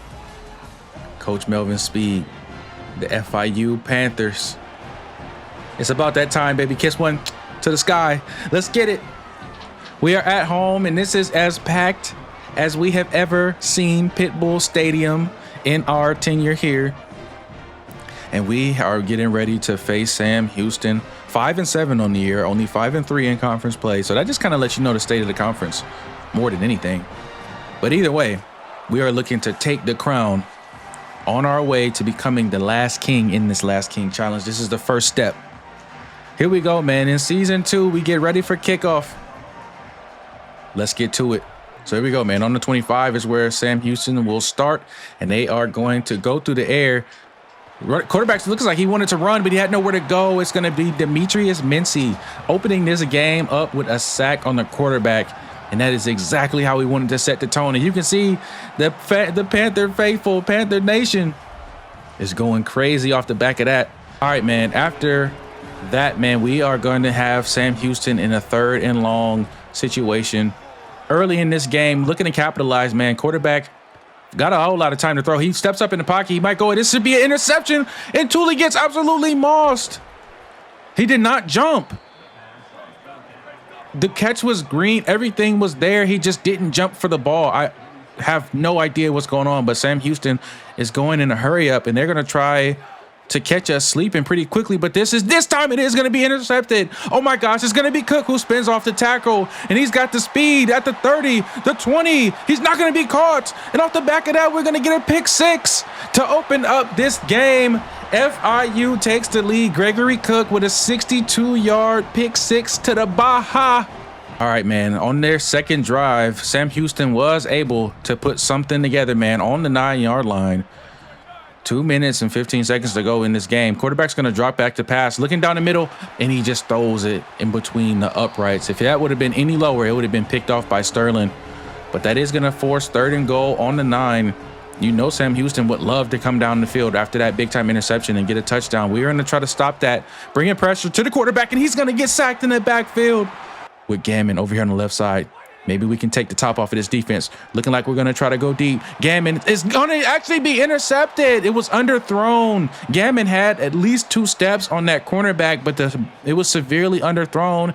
And on our first drive, we give an interception right back to Sam Houston. There we go, man. After that turnover, Sam Houston gets all the way down to the 25. 2nd and 10. We are looking for another stop, but they're going to have a whole lot of room to run. Running back's going to get down to the 13. He's got 55 yards so far in this game. We've got to figure out a way to contain him a little bit better if we want a chance. Because now Sam Houston is in the red zone and they have a chance to take the lead in this game. But we need to stop right here. 4th and goal on the 4. Quarterback dropping back, looking for anywhere to go, trying to run. Claiborne all over it, gonna get pressure on the quarterback. Can we get the pick? No, we don't get the pick. But we do get a turnover on downs in the red zone. What a huge defensive stop from our defense. But we definitely feel like we can dominate Sam Houston as we see the dominant JoJo Stone get another catch over the middle for 8 right there. 2nd reception for 20 yards in total. And now we're looking at another 3rd and short. So here we go. Trying to find some rhythm for our quarterback. He's going to scramble off to the right-hand side, trying to find some space. Maybe throw it up for Eze. Eze could not get to it, and that was a little bit of a dangerous throw. Here we go. We need a money play right here. Cole's going to audible Joseph. Maybe get him a little Texas route. Quickly, Texas route wasn't there. The Texas route wasn't there. It was actually an interception going the other way, and it might be for a touchdown, and it is. Sam Houston comes back with another interception. That is JJK's 2nd interception this half, and this one absolutely hurt us as we would get scored on, and now Sam Houston has the lead. Man, so now we need to really get it together, man. Our offense has produced nothing but 2 turnovers, and we have yet to really find some rhythm for our quarterback, JJ Cole. We got to get him to make some better throws, and this right here would do it. If we can get a big-time strike to JoJo Stone over the middle, and he is flexing and hyping up this crowd, letting them know it is not going to go down like that. We're going to win our first conference championship under Coach Speed. Sam Houston had no chance, man. I mean, they got to be proud for getting there, but getting there ain't good enough. When you get there, you got to perform, and Coach Speed and his team definitely did, man. FIU is going to win their first championship, and we had our star players come to play, man. Joseph had a good game. He had himself a touchdown. Gammon, the freshman, had a touchdown. JJK was throwing the rock all over the field, and now he gets to celebrate with his teammates, hoisting up that Conference USA championship trophy. That's a clean one, too, if I might add, man. But that is one of the first trophies we're going to put in our trophy case, and we are celebrating as we walk off victorious. Man, putting our first trophy in a trophy case is a feeling that you just can't beat, man, especially when we know our season and, we know our humble beginnings, man. We started with the team that was honestly, I didn't know how we were going to do it, but now we are winning Conference USA championships, and we are putting trophies in the trophy case. And now it's time to see not if, but who we're going to be playing and where we're going to be playing for this year's bowl game. And it looks like it's going to stay the same, man. We are still in the Independence Bowl against Houston.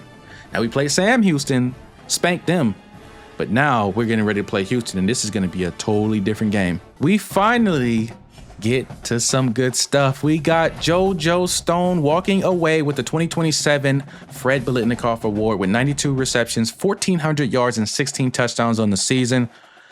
Can't understate how important this guy was to our team and how dominant he had been all season. But I know he wasn't the only one hoping to walk away with an award. So was Sterling Joseph, who will walk away with the 2027 Doak Walker Award, the best running back in the nation. 165 carries for 883 yards, 5 yards per carry. Those numbers don't speak to how important he was, because his dominating really came from his receiving ability, man. But he will walk away with the Doak Walker. but we are hoping as a team to walk away with a trophy from the Radiance Technologies Independence Bowl against Houston. Okay, man, the Radiance Technology Independence Bowl against Houston, a Big 12 team, a power conference team, the toughest competition we're probably going to see all season or have seen all season. And this is going to be a real test. But if we are able to pass this test, we are going to walk away with a Radiance something bowl trophy, Independence Bowl trophy. And this will be our second trophy that we'll be able to put in the trophy case this season. The fans are ready. It's a beautiful night in Shreveport, Louisiana. We are going to kick this ball off to start the game, put our defense on the field first. But here we go, man. 12-1 FIU Panthers against the 75 Houston Cougars. Let's get to it. Panthers are going to go through the air. Quarterback has got a whole lot of time, but he is going to be brought down in the backfield by Brayshawn Littlejohn. What a way to start off this game, and you can see it just means something to these players. It's getting chippy already. The mascot is falling down on the ground, messing up the grass. Get your ass up. Brayshawn Littlejohn with a big-time first play right here. The quarterback was in trouble from the beginning. He had nowhere to go. On the 23 is where Houston is going to find themselves on 3rd and 12. Trying to convert right here. We're going to come with a blitz with Cook. Oh, but we absolutely left our zone, and then we almost got killed for it. Thankfully, we were able to make the tackle before he went too far. But that right there could have been a big turning point at the beginning of this drive before we see an injury timeout to one of our linebackers. And maybe, thankfully, we get the Houston offense to kind of slow down just a little bit, as we are kind of bleeding yards right now as they send a receiver in motion. They're going to go read option. Quarterback's going to keep it. Quarterback still running.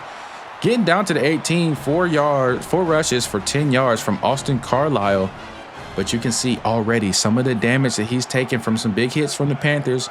He's walking up to the line of scrimmage, holding his back. Maybe that'll be a big factor. We're going to send more pressure to him. Mincy's going to be able to try to get to him. Looking up. Seawright's going to get the interception in the back of the end zone. And Seawright's going to take it out of the end zone. He's going to run down the sideline. The quarterback, the Houston coach was in the way. The Houston coach was on the field as we were running down the field, bro. There has to be a flag on that. I can't even be too mad, though, because we just caused a huge turnover, and he is holding up the 305 turnover belt. Hoist that thing in the air, my boy. Maybe we can even go down and score first and really change the dynamic of this game. But here we go. The Panthers offense will take the field. Joseph is going to take the first carry, but not pick up too much right here. Now, we do have about a 20-pound advantage on our O-line versus their D-line, so we might be able to run the ball a little bit. But on 2nd and 10, we are going to go through the air. Quarterback's under pressure, going to find his big-time receiver, JoJo Stone, for a good gain of 7 over the middle, and that is exactly the connection you want to see. The Fred Biletnikoff winner, JoJo Stone, in this game looking to have a big performance, a big impact, if possible. And now on 3rd and 3, we need to convert right here to keep this drive alive. This is Fetu Eze going in motion. Looking like he's going to be wide open over on the left hash. Going to keep running. Going to fight his way to the 40-yard line. And now the Panthers are starting to cook with some hot grease. Put that fish in the pan and let it fry up. We are starting to cook. Here we go, baby. On the 40. Under 2 minutes in this first quarter. We're going to send JoJo Stone in motion to the right-hand side. JoJo Stone is wide open. JoJo Stone with the catch. JoJo Stone gets down to the 10. Oh my goodness, he comes up with an injury on that play. It was a hard tackle. He made the catch, but he is severely hurt. That is not good moving forward for us in this game. I mean, it's not good for him. And you hope that he's going to be all right, but more importantly, man, we are going to be losing one of our star receivers in the biggest game of our season. So we're just going to hand this thing off to Joseph, who's not going to be able to pick up too much, man. You got to think Houston's front 7 is going to be pretty tough to run on. And you can see JoJo Stone is having back spasms in the biggest game of his career. He is injured, so we're going to have to manage that. I mean, I can't sit him out for the complete entirety of this game. We're just going to have to work him in, you know, play by play, maybe bring him in on big plays. But hopefully we get a big play from our running back, Joseph. The hole opened up wider parted than the wider part. What did I just say? The hole opened up wider than the Red Sea. I don't even know if that made sense, but we got a touchdown. Houston's offense is back on the field. First and 10 on the 37. Looking to give the ball off to that running back. He's going to get dragged down. Rashawn Sanford, only 4 yards on that play. On the 41, man, coming to the close of this first quarter where we have the lead 7-0. And here the quarterback is dropping back to pass again. Looks like he might want to scramble, but he's going to get brought down by Javon Williams. We've been calling his name all season. Plucked him out of the transfer portal, and it was worth every dollar that we had to spend on that young man in NIL. He is here making big plays in this bowl game. Javon Williams was able, as a double team block too. He saw the quarterback running, boom, put a big hit on his dumb ass. Here we go, man. It's 3rd and 9. Houston's on the 49. The quarterback laboring to get to the line of scrimmage. If we can get a stop here, that'd be huge. We see motion out of the backfield. Quarterback's on a scramble. We thought we had it boxed up. He spins upfield and spins his way to a first down. And you can see that dude is just too fast. Looked like Little John was going to have a chance to tackle him in the backfield, but he just didn't have enough speed. So here we go with this 1st and 10. The quarterback is looking like he wants to scramble again, but this time Carter is going to be all over that. We get a play action. Looking over the middle. It's going to be caught, and it's going to be almost a touchdown. We do bring him down at the 1, so we give ourselves still a fighting chance to hold Houston to 3 points right here. But you got to imagine they're going to try to incorporate some kind of quarterback run. He's been killing us all game with that. And they do go with a read option, but it wasn't the quarterback this time. It was a running back who just waltzes right into the end zone, up the middle, and ties this ball game. 2 seconds, 2nd and 4. All right, man, we get our offense back on the field on the 31, 2nd and short. Looking to pick up a first down right here. Maybe a good screen pass to Joseph might do it. Joseph gets the pass on the outside. He's going to try to get more to the outside, pick up some more yards. Doesn't, but he gets the first down.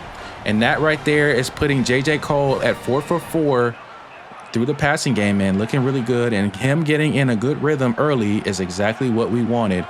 Because we don't have our star receiver, JoJo Stone. You will notice this is not going to be JoJo Stone, but this is going to be Lee on the catch to replace Stone. A nice playmaker right there from JJK. And the backup, Lee, who is actually pretty good, man. He hadn't got a whole lot of touches this season, but he is maximizing his opportunities with a big play right there. But we do see JoJo Stone back in this game, and you already know if he's in the game, we are going to take a shot. Now, after this one, I think we're going to get him right back out. But we got to see on 2nd and 11, what can we do with it? Looking down the field, we're going to actually go to our tight end, Sean Burke. Sean Burke is going to get all the way down to the 5. And we are going to go into the 2-minute timeout with a gash play, busting Houston right over the top of the head. They thought we would go JoJo Stone again, but no, sir. That play is way too dynamic. We go underneath to Sean Burke, and we get to the 5-yard line and give ourselves a good chance to go ahead in this game to try to take a bigger advantage on this one. And this is going to be way too easy for Joseph. His easiest probably touchdown of this season. Walks right into the end zone, and it is going to be a touchdown lead from FIU over Houston. And we have got ourselves a game. Offense is starting to produce. So here we go, man. After that great drive from the Panthers, we now have a 1-score lead. And Houston is coming back on the field, trying to do what they did last time and getting a touchdown on the board. But we put pressure on the quarterback. He was able to get it off to a wide open running back out of the backfield. Got a whole lot right there. Picks up a first down and then some. Gets his team down to the 39. And we are watching that clock also run down 1 minute and 25 seconds here. And the quarterback is starting to get into a rhythm. He's actually calling out our coverage and dotting us up in the process, finding a receiver for a good 9-yard, or actually a 10-yard gain to give him the first down. And now we got to try to find a way to get this quarterback out of rhythm. Maybe some kind of blitz if we can get pressure to him. And he's just going to step up in the pocket again and scramble. He's going to get past our linebacking second level before he gets popped at the 37. But he is putting on a running showcase on us right now. And they are putting together a good drive. Houston trying to get a touchdown out of this. Stewart's trying to step up and make sure he can't run again. He does, but he takes a huge shot. That is a big hit on the quarterback, who is already looking like he might be having some wear and tear impact. The more times we can do that, the better. But we cannot keep letting him scramble. Might have to incorporate a spy or something as we see him dot us up over the middle of the field, giving them too much time to throw, and they are marching down this field. So here we go, 2nd and goal. Once again, Quarterback has a whole lot of time. Carlisle scrambling, Carlisle running, Carlisle fighting his way into the end zone. And he just wanted it more than all three of the defenders who were trying to tackle him on that play. Now we do, interestingly enough, have 3 timeouts in our back pocket. And we have a quarterback who can make big plays. And we are definitely getting JoJo Stone back on this field. He is too dynamic to not take advantage of this right here. So over the middle, we're going to find Sean Burke, who's going to get a first down. That's going to temporarily stop the clock. We're going to hurry up. Call a play, get to the line, 10 seconds. Got to get the snap off.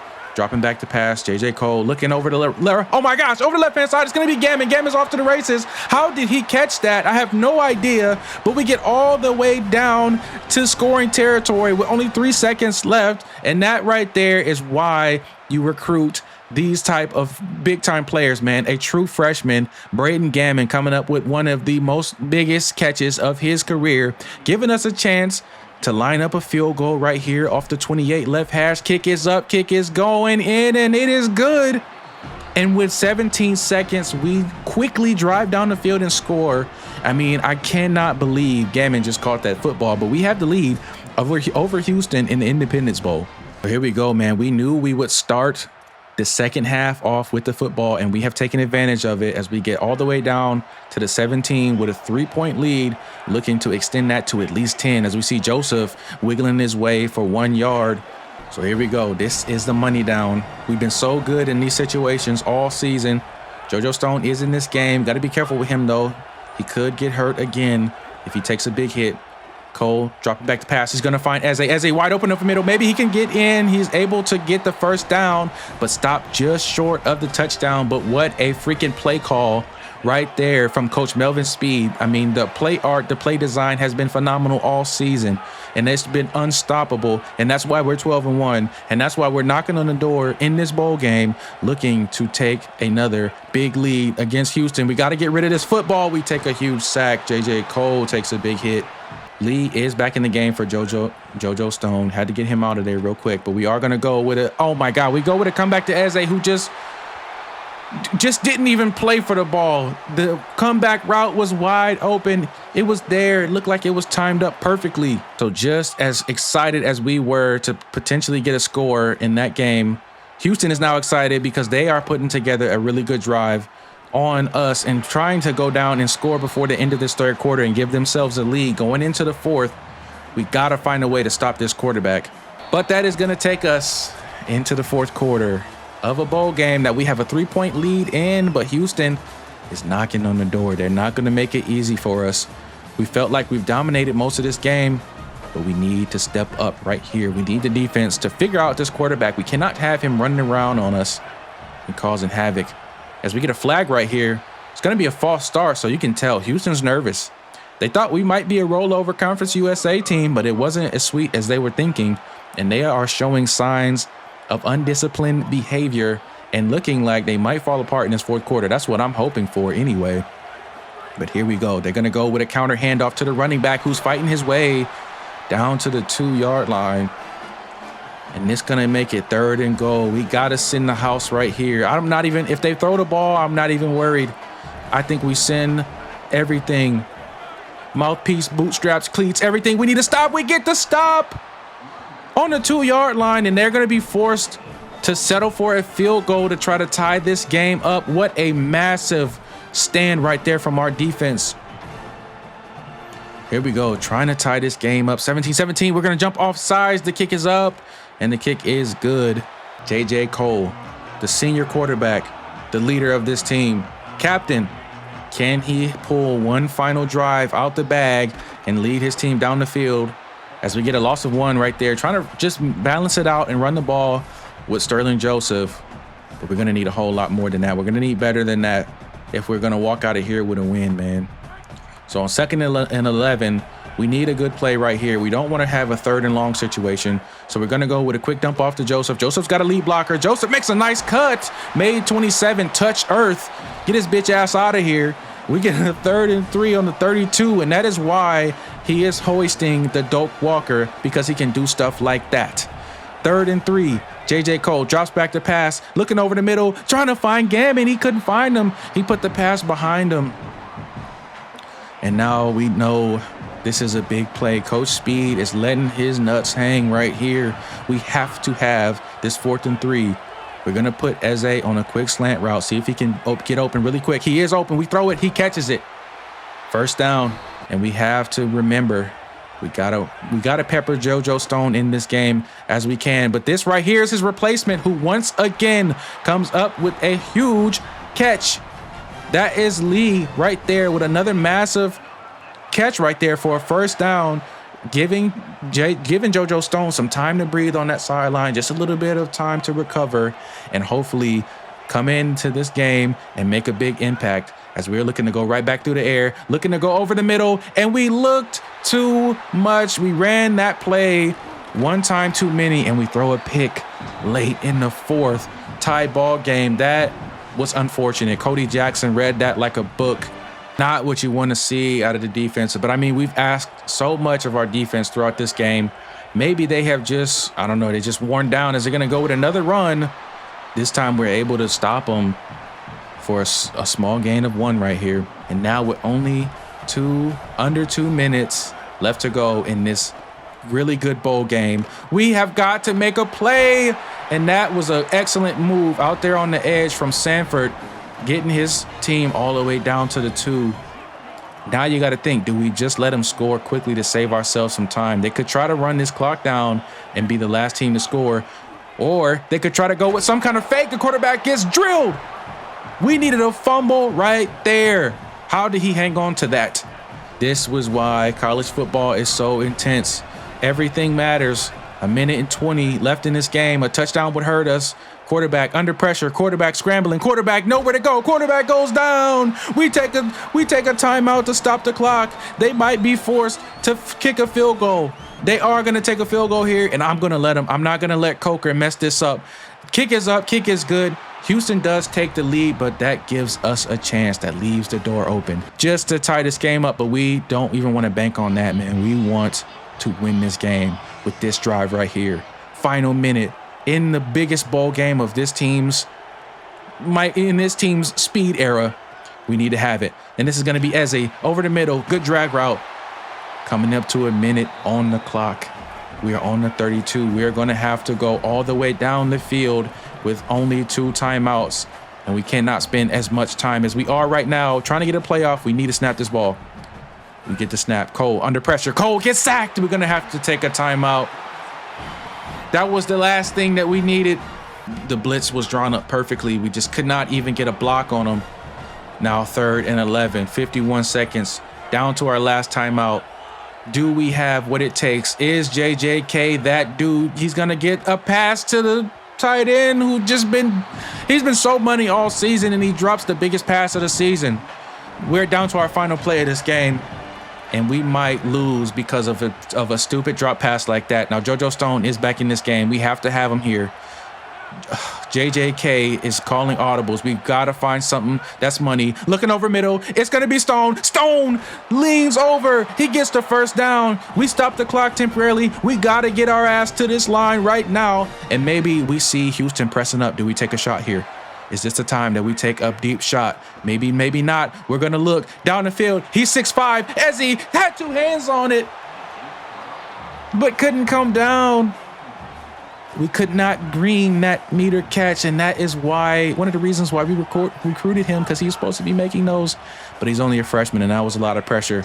But on 2nd and 10, we need Burke to just be who you are, man. Be a stone cold tight end with good hands, and he was right there, and he gets us to the 50. And now we are creeping up in the field goal range, getting to the 20-second mark. We go with a screen, and the screen is off target. That's uncharacteristic, but that was huge. That would have been a big play. Now we are down to 24 seconds. We have only 1 timeout. Now we can play for the field goal here. I wouldn't be mad at that, but we are going to try and win this game. JJK under center, looking down the field, looking for JoJo Stone, who comes up with a massive catch. He gets it. He gets down to the 24. 19 seconds left. Hurry up. Get to the ball. If I knew how to spike, I would, but I don't. So we're going to have to run this play. We're going to have to go through the air. And guess who? JoJo Stone again with the big time catch. We have to take a timeout here. We only got 10 seconds. This is college football. This is FIU football. This is why our offense has been so dangerous all season. Now, this is a big time call. We're at the 21. Our quarterback is on fire. JoJo Stone has been on fire. We can still take a shot into the end zone. We can't put the ball in harm's way, but we can get if we can get a stop or stop the clock. If we don't get the pass, we can go for a field goal, but we're going for the game. We're going for the game. We step up and we look. JoJo Stone! JoJo Stone takes the game back to the crib. We are going to win our first bowl game. Can you believe what you just witnessed? Playing through back spasms. JoJo Stone was injured through this game. We had to substitute him in and out, but he comes through with the biggest route and biggest catch of his career. And I mean the composure from our quarterback, J.J. Cole. Wow, can you imagine that this is the result that you would see? I thought for sure we would lose this game. I'm not even going to cap to you. When our tight end dropped that ball, I thought it was over. There is only 6 seconds left on the clock, and with a good extra point, we now force Houston to have to score a touchdown within 6 seconds. And you better believe you can bet your last damn dollar I am squibbing the hell out of this kick. We're trying to run and bleed off as much time off this clock as we possibly can. Now they are going to field this, and we are going to get the tackle. There's only 3 seconds left in this game.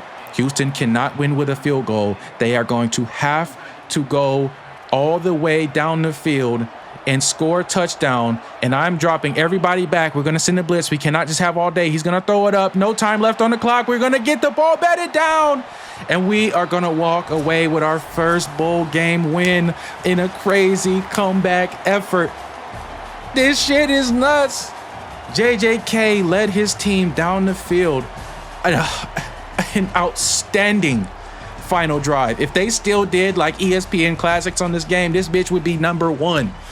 What a freaking game, and they deserve every right to be celebrating the way that they are. But if we look at our stats, man, 23 for 30, 336, 76 completion percentage, 2 touchdowns. I just couldn't ask for more out of JJK, and I really believe that he should have been walking away with some kind of hardware this season. It's unfortunate that he was snubbed like that, but man, talk about big-time players. JoJo Stone is just a man amongst boys out there on the field. 6 receptions for 100 yards, 1 touchdown that came in the biggest moment of his career, playing through back spasms. And then we got Joseph, who was dynamic out of the backfield. He had a touchdown.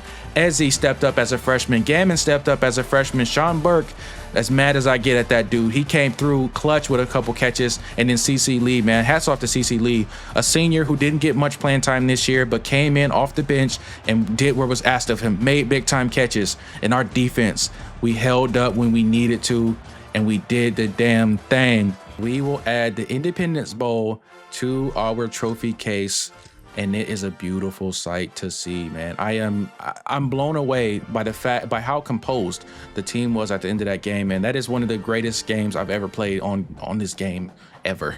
Now that we've come to the end of the season and everything has shaken out, we do need to take a look and see if there's any schools that we are going to be able to go to. So right off the bat, unfortunately, the only schools that are interested in me right now at Melvin Speed right now are Texas State and Air Force, which unfortunately is not going to be good enough to allow us to move on, man. If we take a look through the rest of the schools, hoping maybe we could show interest to another school out of Florida, just not going to be there. Ironically, Sam Houston, who we beat in the conference championship, is looking for a new coach.